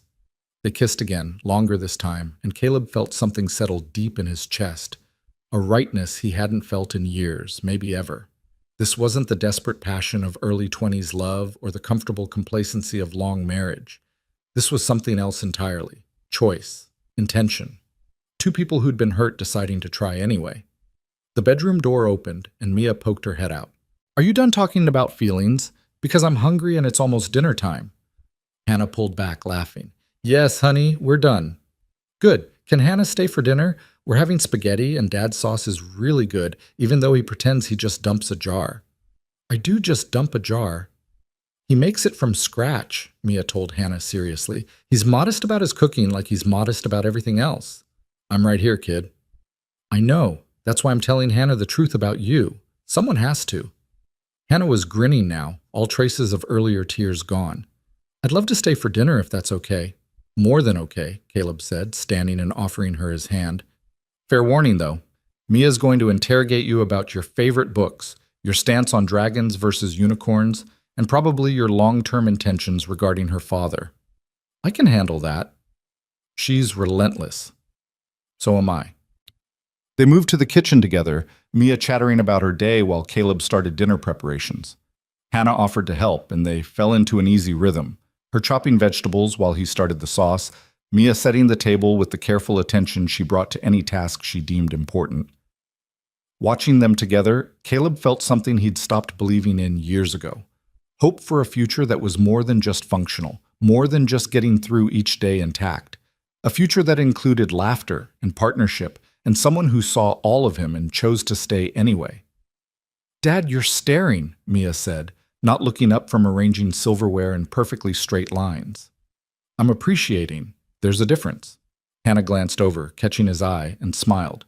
Not the careful, guarded smile she'd worn on their first date, but something open and genuine that made Caleb's heart ache in the best way.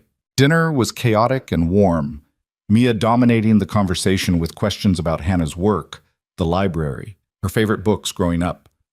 Hannah answered everything with the patient enthusiasm of someone who genuinely liked children, who didn't see Mia as an obstacle to dating Caleb, but as part of the package, essential and non-negotiable.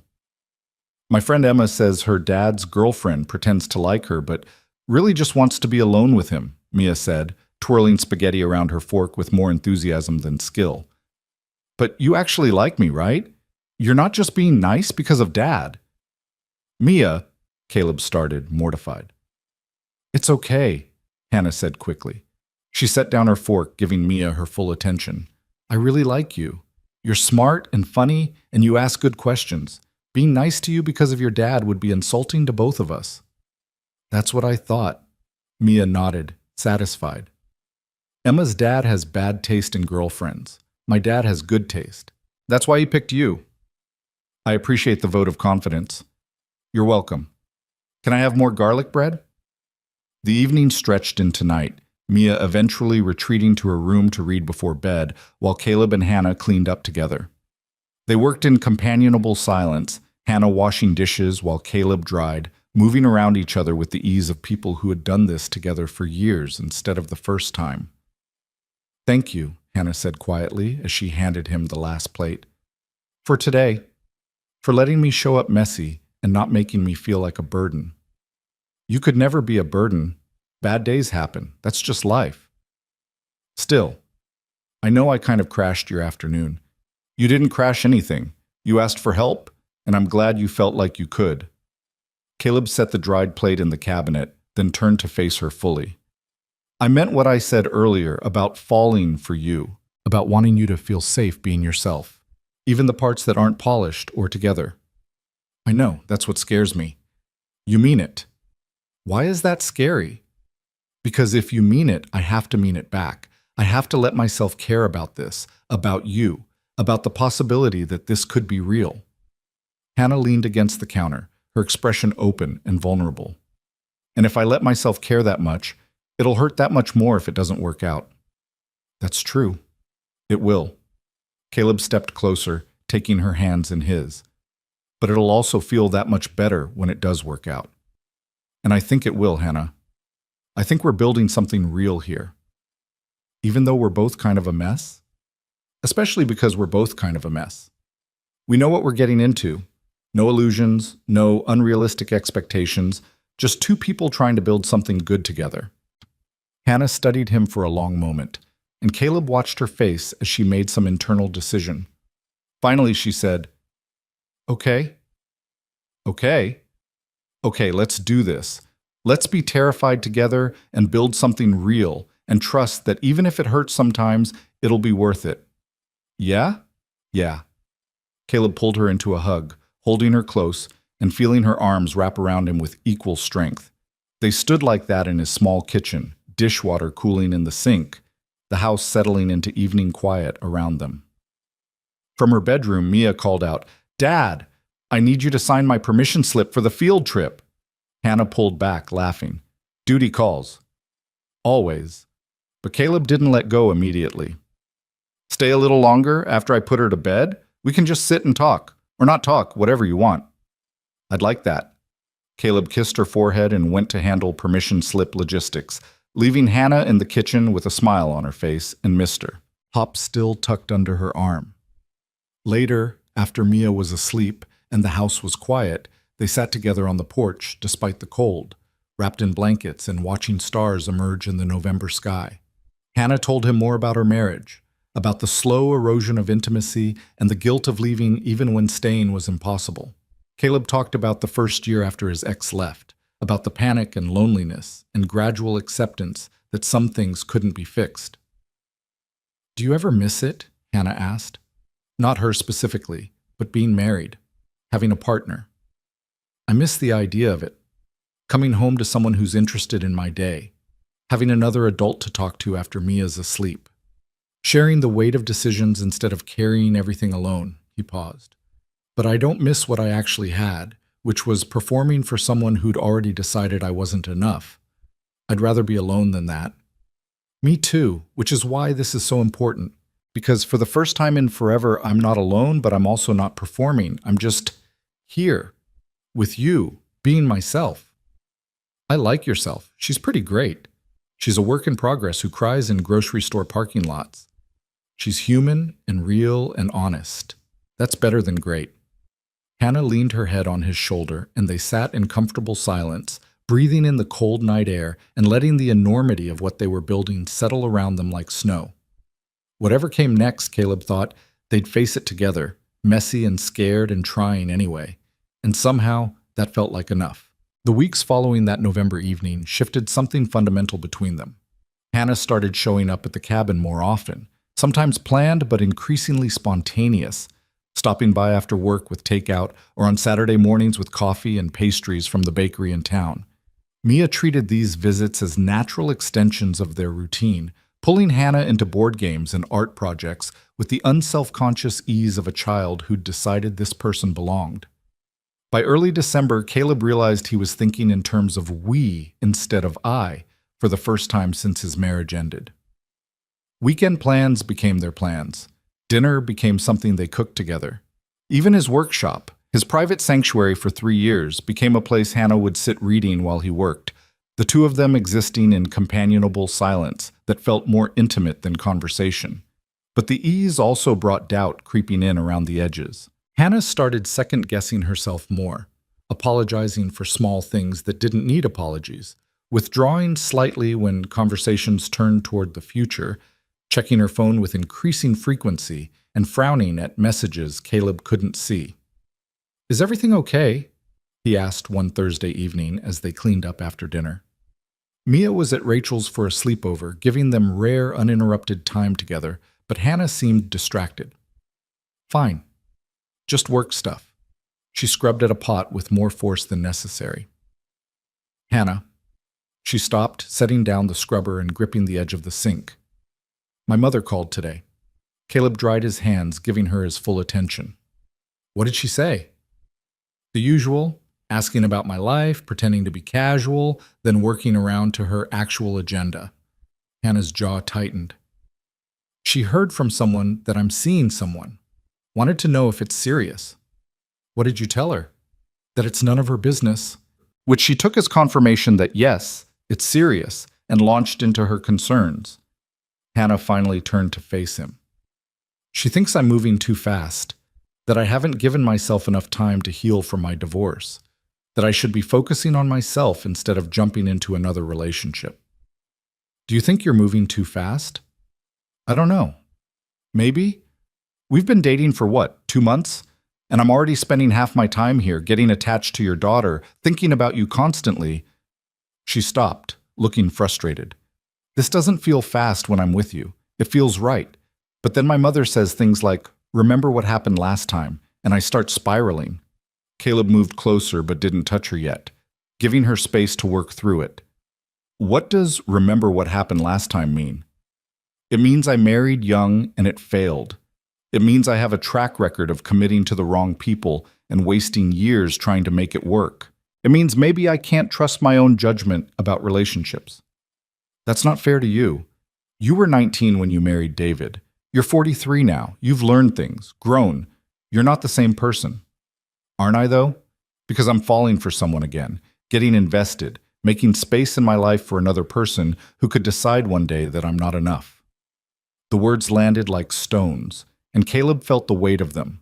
This wasn't really about her mother or timing or moving too fast. This was about fear, the bone-deep terror of being left again. "Come here," he said softly. Hannah hesitated, then moved into his arms. He held her close, feeling the tension in her shoulders, the way she was holding herself together through sheer will. "I'm not going to stand here and promise I'll never hurt you," Caleb said quietly. "That would be lying. People hurt each other, even when they're trying not to. But I can promise that I'm not going anywhere. That I'm choosing this, choosing us, every single day. And I need you to tell me if you're still choosing it too, or if your mother's words are changing how you feel." Hannah pulled back just enough to look at him, her eyes bright with unshed tears. "I'm still choosing it. That's what scares me. I want this so much, and wanting things that much has never ended well for me. It ended badly once, with someone who made you feel small and dismissed your passions and needed you to be something you're not. That's not what this is." "How do you know? How can you be sure?" "Because I see you, Hannah. All of you. The parts that are steady and competent, and the parts that are scared and uncertain. The way you light up talking about libraries, and the way you get quiet when you're processing something difficult. I see all of it, and I'm not asking you to change any of it." "What if I can't do this? What if I'm too damaged from my marriage to build something healthy?" Caleb cupped her face in his hands, making her meet his eyes. "You're not damaged. You're careful. And there's nothing wrong with being careful as long as it doesn't become paralysis. You can be scared and still move forward. You can protect yourself and still let people in. It doesn't have to be all or nothing." Hannah closed her eyes, leaning into his touch.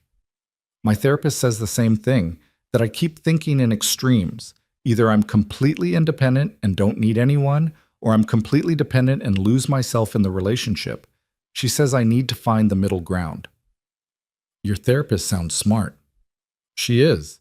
I've been seeing her since the divorce, trying to figure out who I am outside of being someone's wife." Hannah opened her eyes.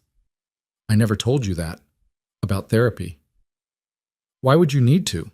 Lots of people go to therapy. I probably should have after my ex left, but I was too busy just surviving to think about processing. Do you think less of me for needing help? I think more of you. It takes courage to admit you need support and then actually seek it out. That's strength, not weakness.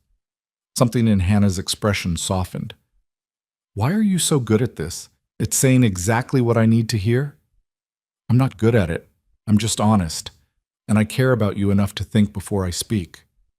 Hannah kissed him then, and Caleb tasted salt from her tears mixed with something sweeter, relief maybe, or trust starting to override fear. When they pulled apart, she rested her forehead against his.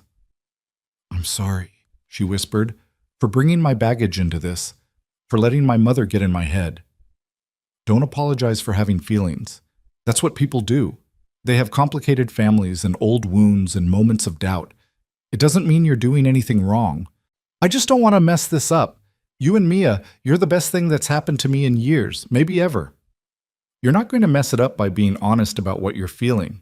That's actually the only way to not mess it up. They stood there in the kitchen, holding each other while the winter darkness pressed against the windows and the house settled into evening quiet. Finally, Hannah pulled back with a shaky laugh. We were supposed to watch that movie tonight. I'm completely derailing the evening with my anxiety. The movie will wait. You're more important than a movie. Still, I came here to spend time with you, not spiral about my mother's opinions. We can do both. Multitasking.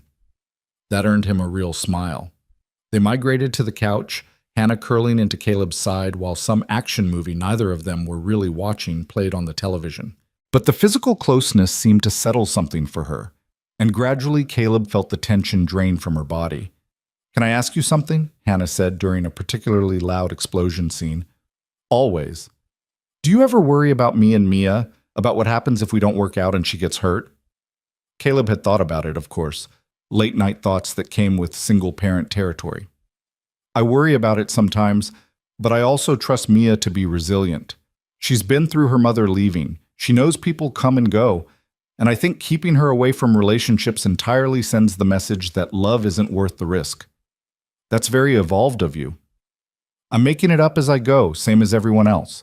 But I've watched her with you, how she lights up when you come over, how she asks when she'll see you next, how she started including you in her stories about her day. You make her happy. That matters more than protecting her from hypothetical future pain. What if I'm not good at this? At being part of her life in a significant way? You're already doing it.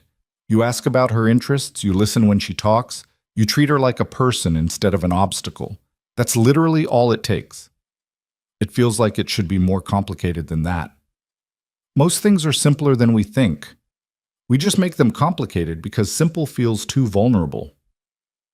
Hannah was quiet for a moment, then said, I love how you see the world.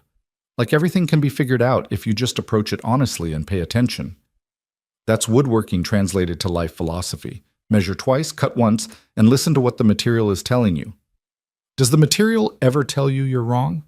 Constantly. That's how you learn. The movie ended without either of them noticing.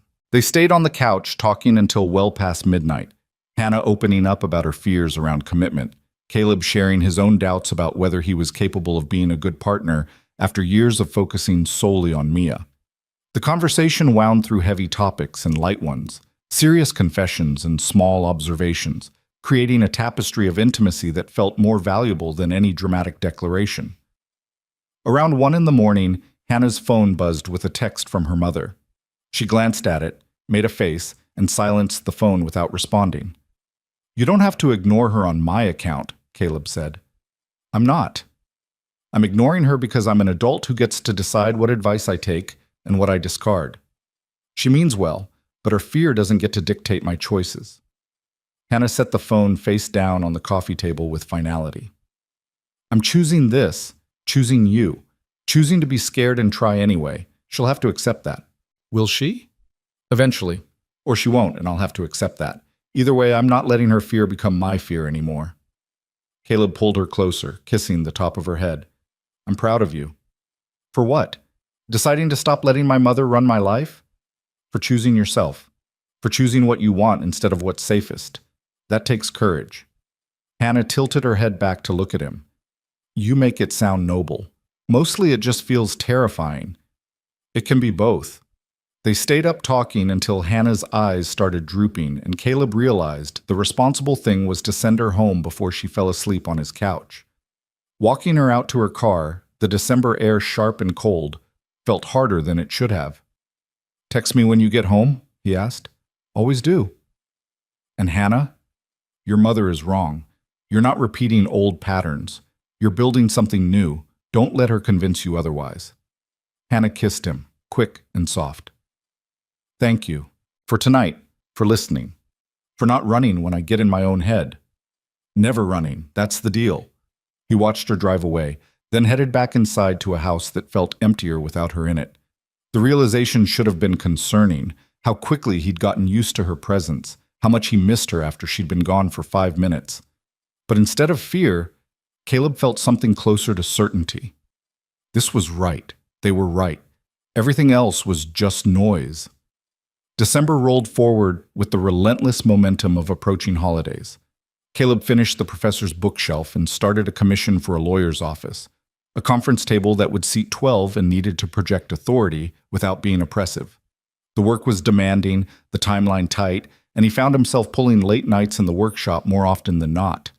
Hannah understood, which somehow made it both easier and harder. She'd stop by with dinner on nights when he was working late, sitting in his workshop reading or grading library program proposals while he shaped wood and assembled joints. Sometimes they'd barely talk for hours, but the companionship felt as valuable as conversation. You're going to wear yourself out, she said one evening, watching him sand a particularly stubborn section of walnut. It's a big commission, big enough to cover Christmas and 3 months of slow season. That's wonderful, but you still need to sleep occasionally. I sleep when Mia sleeps. Dad rules. Caleb, you look exhausted. He set down the sandpaper, straightening and feeling every vertebra protest. I am exhausted, but I'm also 3 weeks from deadline and only halfway done. I don't really have a choice. Hannah stood, walking over to where he stood. She placed her hands on his shoulders, her thumbs working at the knots in his muscles with surprising strength. Tell me what I can do to help. You're already helping. Being here, bringing food, not making me feel guilty about working all the time. That's the bare minimum of being a decent human. I want to actually help. There's not much anyone can do. Custom carpentry is kind of a solo endeavor. What about prep work? Measuring, organizing, keeping track of pieces? I can follow instructions. Caleb turned to face her. You want to help me build a conference table? I want to spend time with you, and you're spending time building a conference table. Therefore, I want to help build a conference table. The logic is sound. You have your own job, your own life. You don't need to spend your evenings in my workshop. I know I don't need to. I want to. There's a difference. Hannah's expression turned serious. Let me in, Caleb. Let me be part of this part of your life too. Not just the easy parts, the work parts, the stressed parts, the I'm running on 4 hours of sleep and too much coffee parts. He studied her face, looking for hesitation or obligation, and found only sincerity. You're serious. Completely serious. Put me to work. So he did. Hannah became his workshop assistant, learning to read his abbreviated sketches, keeping track of which pieces went where, holding board steady while he cut, fetching tools without being asked twice. She wasn't naturally skilled with her hands the way Caleb was, but she was patient and methodical and willing to ask questions when she didn't understand. Working together created its own intimacy. Caleb found himself explaining his process, articulating instincts he'd never put into words before. Hannah asked intelligent questions about joinery techniques and wood properties, genuinely interested in understanding the craft beyond just helping. Why walnut for this but cherry for the bookshelf? She asked one night while organizing his hardware drawer, a task that had needed doing for approximately 2 years. Cherry ages beautifully, gets richer and darker over time. The professor wanted something that would improve with age, like his books. Walnut is more dramatic from the start. The lawyers wanted immediate impact. So you're choosing wood based on what the client values? And what the piece needs to communicate. Furniture is language. Different woods say different things. Hannah paused in her organizing, looking at him with an expression he couldn't quite read. What would you build me if I commissioned something from you? The question caught Caleb off guard. What would you want? I'm asking what you'd choose, based on who I am, what you know about me. What wood speaks my language? Caleb considered it seriously, walking through his mental catalog of available lumber. Maple, quarter sawn, so the grain is subtle but complex. Blonde, with occasional bird's eye figuring. Why maple? Because it's strong without being showy, reliable, but not boring. It has depth if you look closely, but doesn't demand attention. And it takes detail work beautifully. You can do intricate joinery and the wood showcases it instead of overwhelming it. He met her eyes. Like you, strong and subtle and worth looking at closely. Hannah's expression softened. That's the most romantic thing anyone's ever said to me, and it's about lumber. I'm a carpenter. It's kind of my love language. I'm beginning to understand that. They worked until nearly midnight, making significant progress on the table base assembly. When Hannah finally headed home, Caleb found himself missing her before her car was out of the driveway. His phone buzzed a few minutes later. Hannah. Made it home. Thank you for letting me help. I like seeing you in your element. Caleb typed back. Thank you for wanting to be part of it. You're better at this than you think. Hannah. I have a good teacher. Sleep well. I'll see you tomorrow. Tomorrow meant dinner with Mia, a standing Tuesday arrangement they'd fallen into without formally discussing it. Hannah had become a fixture in their routine so naturally that Caleb sometimes forgot there was a time before her presence felt inevitable. The next evening, Mia greeted Hannah at the door with a drawing she'd made at school, a family portrait that included Caleb, Mia, Hannah, and approximately 17 cats of varying sizes. Why are there so many cats? Hannah asked, studying the artwork seriously. Because Grandma says Dad's going to have cats when I grow up, so I wanted to show what our family will look like with all of us and the cats. Our family, Caleb repeated carefully. Mia looked at him like he was being deliberately dense. Yes, Dad. Our family? You, me, and Hannah. And the future cats. Hannah caught Caleb's eye over Mia's head, her expression a mix of surprise and something deeper, hope maybe, or recognition of a threshold being crossed. I think we should definitely have cats, Hannah said, her voice steady despite the weight of the moment. 17 might be excessive, but we can negotiate. 15? Mia offered. How about we start with the people part and see about cats later? Caleb suggested, his heart doing complicated things in his chest. Fine, but I'm saving this drawing so when we get cats, we remember it was my idea. She ran off to put the drawing on the refrigerator, leaving Caleb and Hannah standing in the entryway processing what had just happened. She included me in her family portrait, Hannah said quietly. She did. That feels significant. It is significant. Hannah looked at him, vulnerable and uncertain. Is it too much? Too fast? Should I talk to her about... No. Caleb took her hand. It's not too fast, it's honest. She feels what she feels, and she's expressing it the way kids do, directly and without filters. We can't tell her not to care about you just because we're scared of what it means. What does it mean? It means this is real. What we're building. Real enough that my 6-year-old daughter has accepted you as part of her world. That's not something to back away from. That's something to honor. Hannah's eyes were bright. I care about her so much. More than I expected to. More than I probably should after only a few months. There's no should with feelings. You care about her because she's easy to care about. And she cares about you because you show up and you're present and you treat her like she matters. That's all any of us can ask for. What if I mess this up? What if I hurt her or disappoint her or... Caleb pulled Hannah close, cutting off the spiral before it could fully form. You're going to make mistakes. So am I. So will Mia. That's part of being in relationship with people. What matters is that you care enough to try, and that when you do mess up, you own it and work to do better. That's all any of us can do. Hannah held on to him tightly, her face pressed against his shoulder. I'm falling in love with you, she whispered. Both of you. And it's terrifying. Caleb's breath caught. He pulled back just enough to see her face. I'm falling in love with you too. Have been for weeks. Maybe since that first coffee date when you called Lakeside Cafe objectively terrible. Hannah laughed, wet and shaky. That's when you knew? That's when I started suspecting. I knew for sure when you showed up crying in my driveway and trusted me to help instead of handling it alone. That's when I realized you were someone I could build a life with. We're really doing this, aren't we? Building a life together. If you want to. If you're still choosing this. I'm choosing this. I'm terrified and uncertain and probably going to spiral occasionally, but I'm choosing this. Hannah kissed him, soft and certain. I'm choosing you. From the kitchen, Mia called out, "Are you guys kissing again? Because dinner's getting cold and I'm hungry."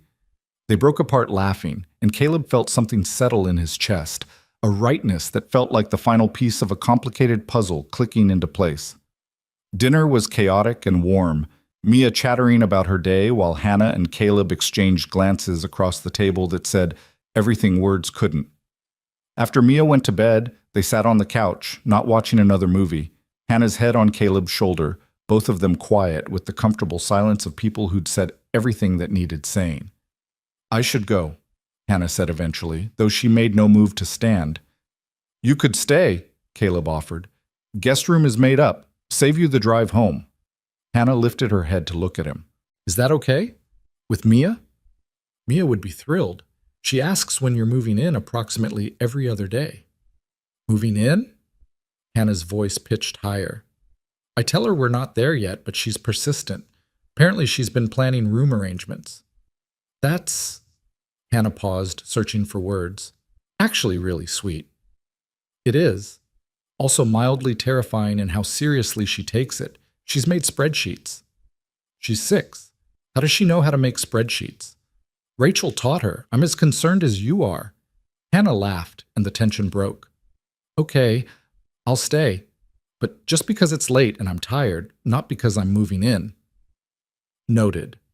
Caleb lent her clothes to sleep in, a t-shirt and sweatpants that were comically large on her frame. Watching her pad around his house in his clothes, hair down and face scrubbed clean of makeup, felt more intimate than anything that had come before. "Bathrooms down the hall, towels in the cabinet if you want a shower in the morning," he said, trying to be practical while his brain was short-circuiting over how domestic this all felt. "Thank you." Hannah paused at the guest room door. "Caleb?" "Yeah?" "Thank you for not freaking out when Mia included me in her family drawing, for not making it weird or backing away." "Why would I back away from something I want?" "I don't know. Fear, self-protection, all the usual reasons people run when things get real." "I spent 3 years running from anything that felt like vulnerability. I'm done running, especially from something this good." Hannah crossed the space between them and kissed him, slow and deep, in the hallway of his small cabin with Mia sleeping down the hall and the December wind rattling the windows. When they pulled apart, she was smiling. "Good night, Caleb." "Good night, Hannah." He lay awake in his own bed for a long time after, listening to the quiet sounds of Hannah settling in the guest room, processing the enormity of what had shifted that evening. Mia's casual inclusion of Hannah in their family, Hannah's declaration of love, the easy way she'd agreed to stay, as if this was already her home too. It was too fast by conventional standards. Too much too soon. But Caleb had learned that conventional standards were written by people who'd never had to rebuild their entire lives from scratch. When you'd already lost everything once, you learned to recognize what mattered when it showed up. And Hannah mattered. Outside, snow started falling, the first real snow of the season, thick and steady. Caleb watched it through his bedroom window and let himself imagine future winters. Hannah staying more nights than she left. Mia's collection of family drawings growing to include real moments instead of just hopes. Building something permanent with someone who saw him clearly and chose him anyway. The fear was still there, constant and insistent, whispering about all the ways this could go wrong. But underneath the fear was something stronger, trust, hope, the quiet certainty that some risks were worth taking. Caleb closed his eyes and let himself believe it. Let himself imagine a future that included more than just survival and responsibility. A future with partnership and love, and maybe, eventually, a few of those hypothetical cats Mia kept planning for. Tomorrow he'd wake up to Hannah in his guest room and Mia probably already planning breakfast. Tomorrow they'd navigate the careful dance of integrating lives and managing expectations and figuring out what this new configuration of family looked like. But tonight, he just let himself feel grateful for second chances, for blind dates that became something real, for careful people finding the courage to try anyway. Snow continued falling outside, blanketing the woods around his cabin in quiet white. Inside, two people he loved were sleeping, and Caleb finally let himself rest too, trusting that whatever came next, they'd figure it out together. That, he thought, as sleep finally claimed him, was more than enough. Morning arrived with Mia's delighted shriek from the kitchen. Caleb stumbled out of bed to find his daughter and Hannah making pancakes together. Or more accurately, Mia was directing operations while Hannah followed instructions with the careful attention of someone defusing a bomb. 3 chocolate chips per pancake, not 4, Mia was saying. 4 makes them too sweet. Got it. 3 exactly. Hannah caught sight of Caleb in the doorway and smiled. Good morning. Your daughter is a very exacting sous chef. She gets it from her grandfather. He measures everything twice and still doesn't trust the results. That's called quality control, Dad, Mia said without looking up from her chocolate chip arrangement. Grandpa taught me that precision matters. They ate breakfast together, the 3 of them crowded around Caleb's small kitchen table, and it felt so natural that Caleb had to remind himself this was new. That 3 months ago, breakfast had been just him and Mia, rushing through cereal before school. Now Hannah was here in his 2 big sweatpants, laughing at Mia's stories about her friend Emma's attempt to bring a frog to show and tell. And it felt like she'd always been here. After breakfast, Hannah reluctantly headed home to change for work, but not before Mia extracted a promise that she'd come back for dinner. The moment her car disappeared down the driveway, Mia turned to Caleb with an expression of profound seriousness. You're going to marry her, right? Caleb nearly dropped the plate he was washing. What? Hannah. You're going to marry her. That's what people do when they love each other and want to be a family. Mia, we've only been dating a few months. So? Aunt Rachel says, when you know, and you know, I can tell. How can you tell? Because you smile different now. Like you're happy inside, not just outside. And you talk about her all the time. And you made her that special cutting board with the fancy wood, even though she didn't ask for it. Caleb had indeed made Hannah a cutting board from the quarter-sawn maple he'd described to her, with an inlaid border of walnut. He'd given it to her last week, watching her face light up as she understood the significance of the wood choice. I care about her very much, Caleb said carefully, but marriage is a big step. It's not something you rush into. Grandma says you're too careful about everything, that you think too much and feel too little. Grandma needs to stop psychoanalyzing me to my 6-year-old daughter. She's not wrong, though. Mia climbed onto a stool, swinging her legs. You're scared because Mom left, but Hannah's not Mom. She's better. The casual brutality of childhood honesty never failed to stun Caleb. It's not that simple, kiddo. Why not? You love her, she loves you, she loves me. We all love each other. That's literally what families are made of. Mia tilted her head, studying him. Or are you waiting for her to mess up, to prove she's going to leave like Mom did? Caleb sat down heavily on the stool next to his daughter, feeling like the child in this conversation. Maybe a little bit. Is that bad? It's sad. Because Hannah's really nice and she makes you happy, and you should probably tell her that before she thinks you don't want her enough. When did you get so wise? I've always been wise. You just don't always listen. Mia patted his hand with the condescension of a tiny guru. Talk to her, Dad. Grown-ups always say kids should use their words, but then you don't use yours when it matters. Caleb pulled Mia into a hug, overwhelmed by how much this small person understood. I love you. You know that? I know. I love you too. Now can we go to the park? Emma's mom said she'd be there, and I want to show her my new jacket. The December weeks accelerated toward the holidays with the momentum of a freight train. Caleb finished the conference table commission with 2 days to spare, delivered it to effusive praise, and a bonus that made him feel slightly less anxious about January's sparse project calendar.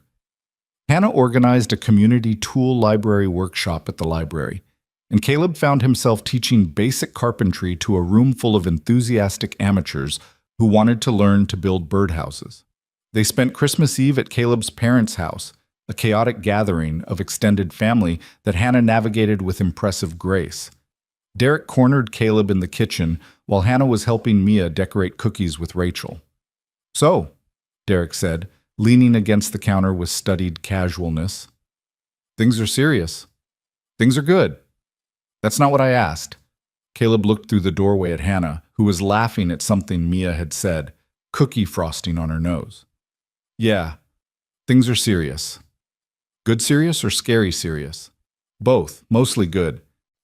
Derek was quiet for a moment, then said, "Rachel thinks you're going to propose. I told her it's too soon, but she's convinced."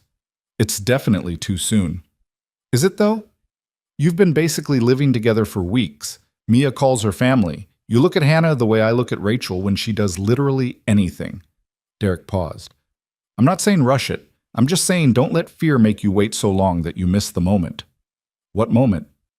"The moment when waiting stops being careful and starts being self-sabotage. The moment when she starts wondering if you're really all in or just comfortable."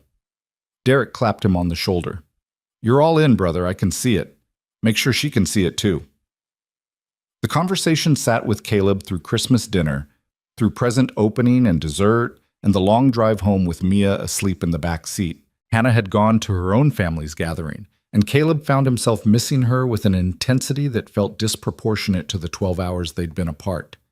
His phone buzzed as he was carrying Mia to bed.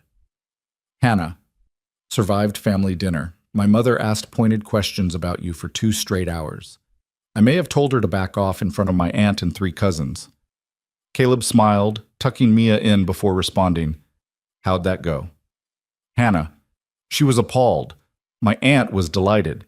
Overall a win." "How was your evening?" Caleb, "Good, loud.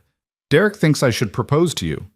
He sent it before he could second-guess himself, then immediately regretted it as 3 dots appeared, disappeared, appeared again, disappeared again for a full 2 minutes. Finally, "What do you think?" Caleb stared at the message, heart pounding. This was the moment Derek had talked about, the moment when careful became cowardice.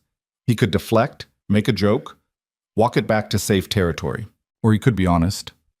"Caleb, I think I've been carving a ring box late at night after Mia goes to sleep. I think I've been imagining what forever looks like with you. I think I'm terrified and certain in equal measure." The dots appeared and stayed this time. Then, "Can I come over?" Caleb, "Now? It's almost midnight." Hannah, "Now, please." 20 minutes later, Hannah pulled into his driveway. Caleb met her on the porch, and she climbed out of her car still wearing the dress she'd worn to her family dinner, her coat thrown on over it, her hair windblown from the drive. "You're making me a ring box," she said without preamble. "I am, am." Caleb shoved his hands in his pockets, suddenly uncertain. "I didn't mean to spring that on you over text. That was poor planning. Show me."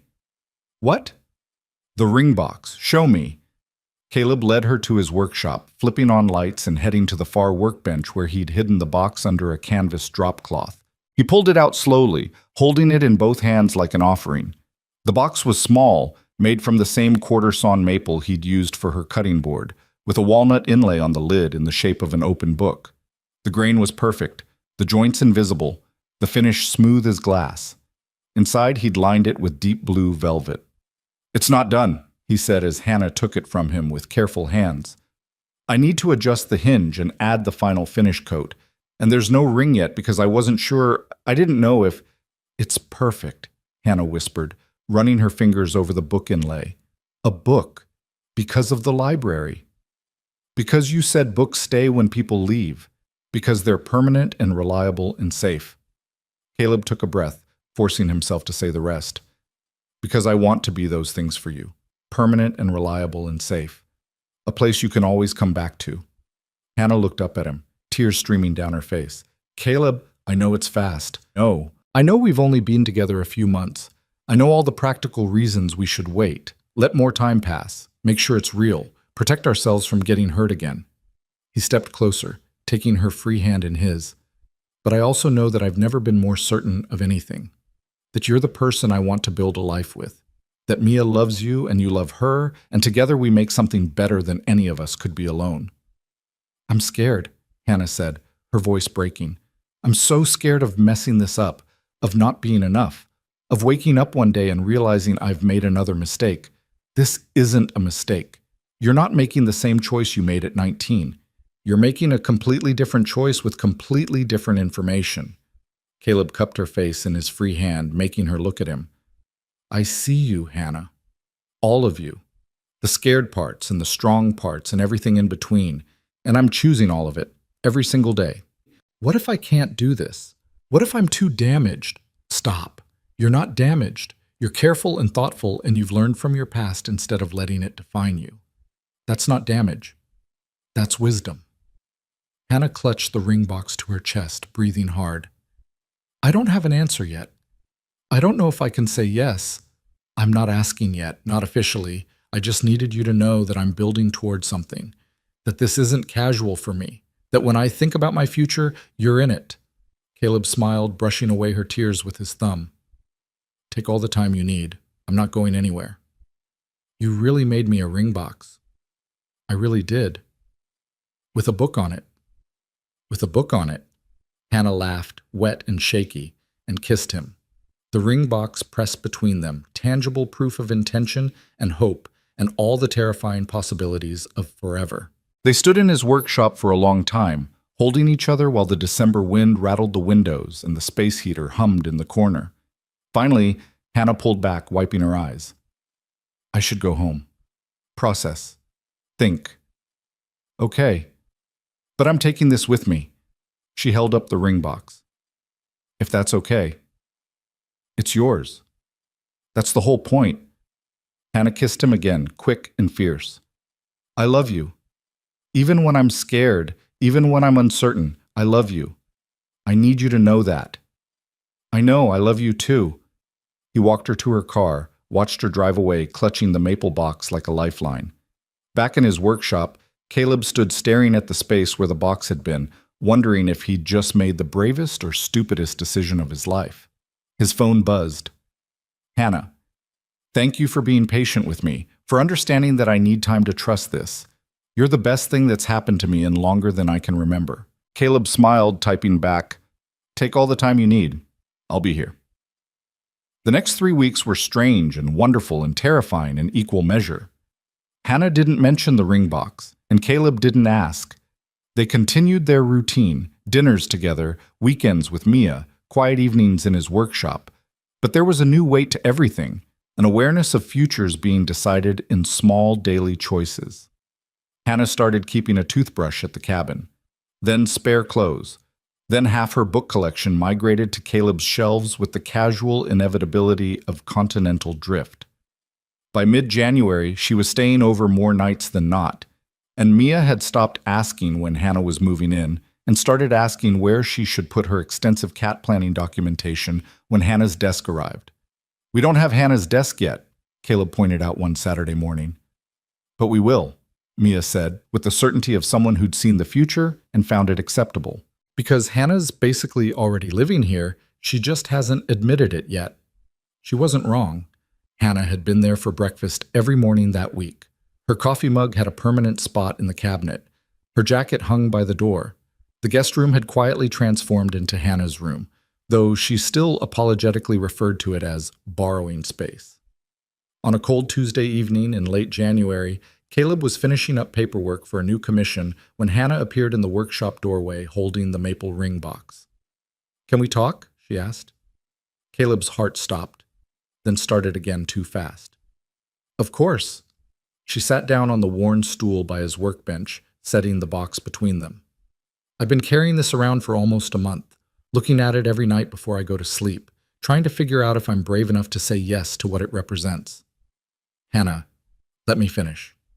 She took a breath, steadying herself. I've spent 4 years building a life alone, proving to myself and everyone else that I didn't need a partner to be complete. And I'm complete on my own, but I'm also better with you, happier, more myself somehow, even though that doesn't make logical sense. Caleb waited, barely breathing. I'm terrified of marriage, terrified of promising forever when forever went so wrong the first time. terrified of losing myself again, of becoming someone's wife instead of my own person. Hannah's hands were shaking. But I'm more terrified of letting fear make my decisions, of looking back in 10 years and realizing I walked away from the best thing in my life because I was too scared to try. What are you saying? Hannah picked up the ring box, opening it slowly. The blue velvet interior was empty, waiting. I'm saying I don't need you to ask me yet. I'm not ready for that. But I'm ready to admit that I want you to ask me. Eventually. When we're both ready. When the timing is right. Caleb felt something unlock in his chest. Yeah? Yeah. I'm ready to admit that I want forever with you. That I want to be Mia's stepmom, not just Dad's girlfriend. That I want my desk in your cabin and our books mixed on the shelves and all the messy, complicated, beautiful reality of building a life together. Are you sure? I'm terrified, but I'm sure. Hannah set down the box, reaching for his hands. I spent my whole first marriage trying to be someone I wasn't. With you, I'm just me, scared and careful, and sometimes overthinking everything, and that's enough. You make that enough. Caleb pulled her into his arms, holding her tight enough to feel her heartbeat against his chest. You're more than enough. You're everything. They stayed like that for a long time, and when they finally pulled apart, Hannah was smiling through tears. So we're doing this, she said. Building a life together. Taking it slow but moving forward. We're doing this. I think I need to officially move in. Mia's threatening to create organizational charts if I don't make a decision soon. Caleb laughed. She's been planning your office space for weeks. She has a 3-ring binder. Of course she does. They told Mia over dinner that night, though it was less telling and more confirming what she'd already assumed. Her response was to present them with a detailed moving timeline she'd created with Rachel's help, complete with color-coded tasks and deadlines. You've been planning this, Caleb said, staring at the document. Obviously, someone has to be organized around here. Mia looked at Hannah seriously. Does this mean I can call you Mom? Because Aunt Rachel says I should ask first, but Emma says you just start doing it and eventually everyone gets used to it. Hannah's breath caught. She looked at Caleb, who nodded slightly, then turned back to Mia. You can call me whatever feels right to you. If that's Mom, then yes. If it's Hannah, that's okay too. There's no wrong answer. I think Mom, Mia decided, but the good kind of mom, not the kind who leaves, the kind who stays and makes pancakes and helps with homework even when it's boring. I can definitely be that kind of mom, Hannah said, her voice thick with emotion. Mia nodded, satisfied, and returned her attention to her organizational binder. Good. Now about the moving timeline. I think we should start with books because they're heaviest, then clothes, then maybe we let the actual adults handle the logistics, Caleb suggested. Have the actual adults been planning this for 6 weeks with contingency schedules and backup plans? No, they've been making hard eyes at each other and being all emotional. Someone has to be practical.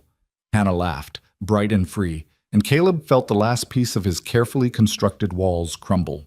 This was his life now, a precocious 6-year-old with organizational binders and a woman who'd chosen to stay despite every reason fear gave her to run. This was his family. Hannah moved in gradually over the next 2 weeks, her belongings integrating into the cabin with surprising ease. Her books filled empty shelves, her desk fit perfectly in the corner of the living room that had always felt too empty. Her presence transformed the space from Caleb's house into their home. On a Saturday in early February, Caleb found himself in his workshop with Mia while Hannah was at work. They were supposed to be organizing hardware, but Mia had other plans. When are you going to propose? She asked, sorting screws with the intense focus she brought to everything. I don't know. When it feels right. It feels right now. It's been feeling right for weeks. You're just overthinking it. It's a big decision. Overthinking is appropriate. Mia set down the screws, turning to face him with an expression that was far too knowing for 6 years old. You're scared she'll say no. Maybe a little. She won't. She loves you. She loves us. She moved in. She calls this home. What more proof do you need? It's not about proof. It's about timing. Making sure we're both ready. Dad? Mia put her small hand over his. She's ready. You're ready. You're just waiting for some perfect moment that doesn't exist. Sometimes you just have to be brave. From the mouths of babes, Caleb thought. When did you get so smart? I've always been smart. You're just finally listening. That night, after Mia was asleep and Hannah was reading on the couch, Caleb found himself pulling out the ring he'd bought 2 weeks ago. A simple platinum band with a small sapphire. Nothing ostentatious, nothing that would get in her way when she was working. He'd been carrying it around, waiting for the right moment. Maybe Mia was right. Maybe the right moment was just any moment when you chose to be brave. Hannah, he said, setting down the book he'd been pretending to read. She looked up, smiling. Remember when you said you weren't ready for me to ask yet? Her smile faltered slightly. Yes? Are you ready now? Hannah set down her own book slowly, her eyes widening as Caleb pulled out the small velvet box, not the maple one that was for display, but a traditional jeweler's box that held the actual ring. Caleb, he moved to kneel in front of her, hands shaking slightly. I know this is fast by some standards. I know we've only been together 6 months. I know all the practical reasons to wait longer. But I also know that I want to spend the rest of my life with you. I want to wake up to you every morning and fall asleep next to you every night. I want to build furniture and raise Mia and eventually get some of those hypothetical cats she keeps planning for. I want all of it with you starting now. Hannah was crying, silent tears streaming down her face. I'm not asking you to be someone you're not. I'm not asking you to lose yourself or change or become smaller. I'm asking you to be exactly who you are, with me, forever. To build a partnership based on honesty and trust and showing up even when it's hard. He opened the box, revealing the sapphire ring. Will you marry me? Hannah stared at the ring, then at Caleb, then back at the ring. For a moment that felt like an eternity, she didn't speak. Then she laughed, bright and joyful and free. Yes, God, yes, 1,000 times yes. Caleb's hands were shaking so badly he could barely get the ring on her finger, but finally it slid into place, fitting perfectly. Hannah pulled him up from his knees and kissed him, deep and certain, and Caleb felt everything he'd been holding back flood through him, relief and joy and love so intense it almost hurt. I love you, Hannah said against his mouth. I'm still scared, but I love you and I choose you and I'm saying yes. I love you too. So much. They sat together on the couch, Hannah admiring her ring while Caleb held her close, both of them processing the enormity of what they'd just committed to.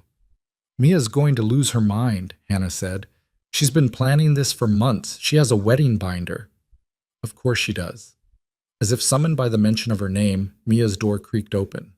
Small footsteps padded down the hall, and she appeared in the living room doorway, rubbing her eyes. Did you propose yet? She asked sleepily. How did you... Caleb started. I've been waiting for you to be brave. I heard you talking. She walked over to where they sat, climbing onto the couch between them. Did she say yes? She said yes, Hannah confirmed, showing Mia the ring. Good. Now we can start planning the wedding. I have ideas. Mia yawned, curling into Hannah's side. Can I be the flower girl? And can we have cake that's chocolate with chocolate frosting? And can we get a cat after the wedding? We'll discuss the cat, Caleb said. That means yes.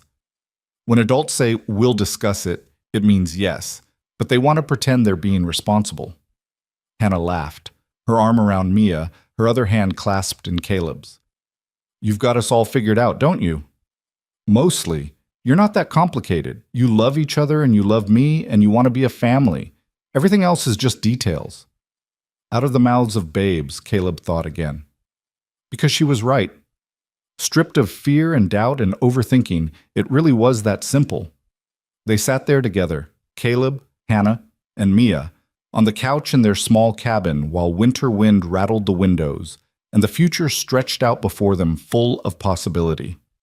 The story that had started with a blind date Caleb almost skipped had become something real and permanent and beautiful. We should go to bed, Hannah said eventually. It's late and we all have early mornings. But none of them moved. They stayed there together, Mia falling asleep between them, Hannah's ring catching the lamplight, Caleb's heart finally at peace. Later, after they'd carried Mia to bed and were getting ready for sleep themselves, Hannah caught Caleb's hand. Thank you, she said quietly. For what? for being patient while I figured out how to trust this, for not rushing me, but also not letting me run away, for building something worth saying yes to. Thank you for saying yes, for choosing to be brave even when you were terrified, for becoming part of our family. Hannah kissed him, soft and sweet. I can't wait to marry you. How does June sound? Give us time to plan, but not so long we overthink it. June sounds perfect. Fair warning, though, Mia's going to want to be heavily involved in the planning. She's already made a binder. We never had a choice. They climbed into bed together, Hannah fitting perfectly against Caleb's side. And for the first time in longer than he could remember, Caleb felt completely at peace. No fear, no doubt, no waiting for the other shoe to drop. Just quiet certainty that this was exactly where he was supposed to be. I love you, he murmured into Hannah's hair. I love you too, she whispered back. Thank you for not giving up on us. Never. You're stuck with me now. Good. That's exactly what I wanted.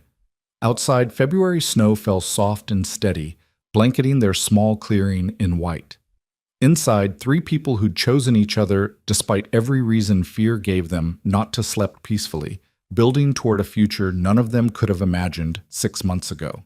The blind date that became coffee, that became dinners, that became love, that became family.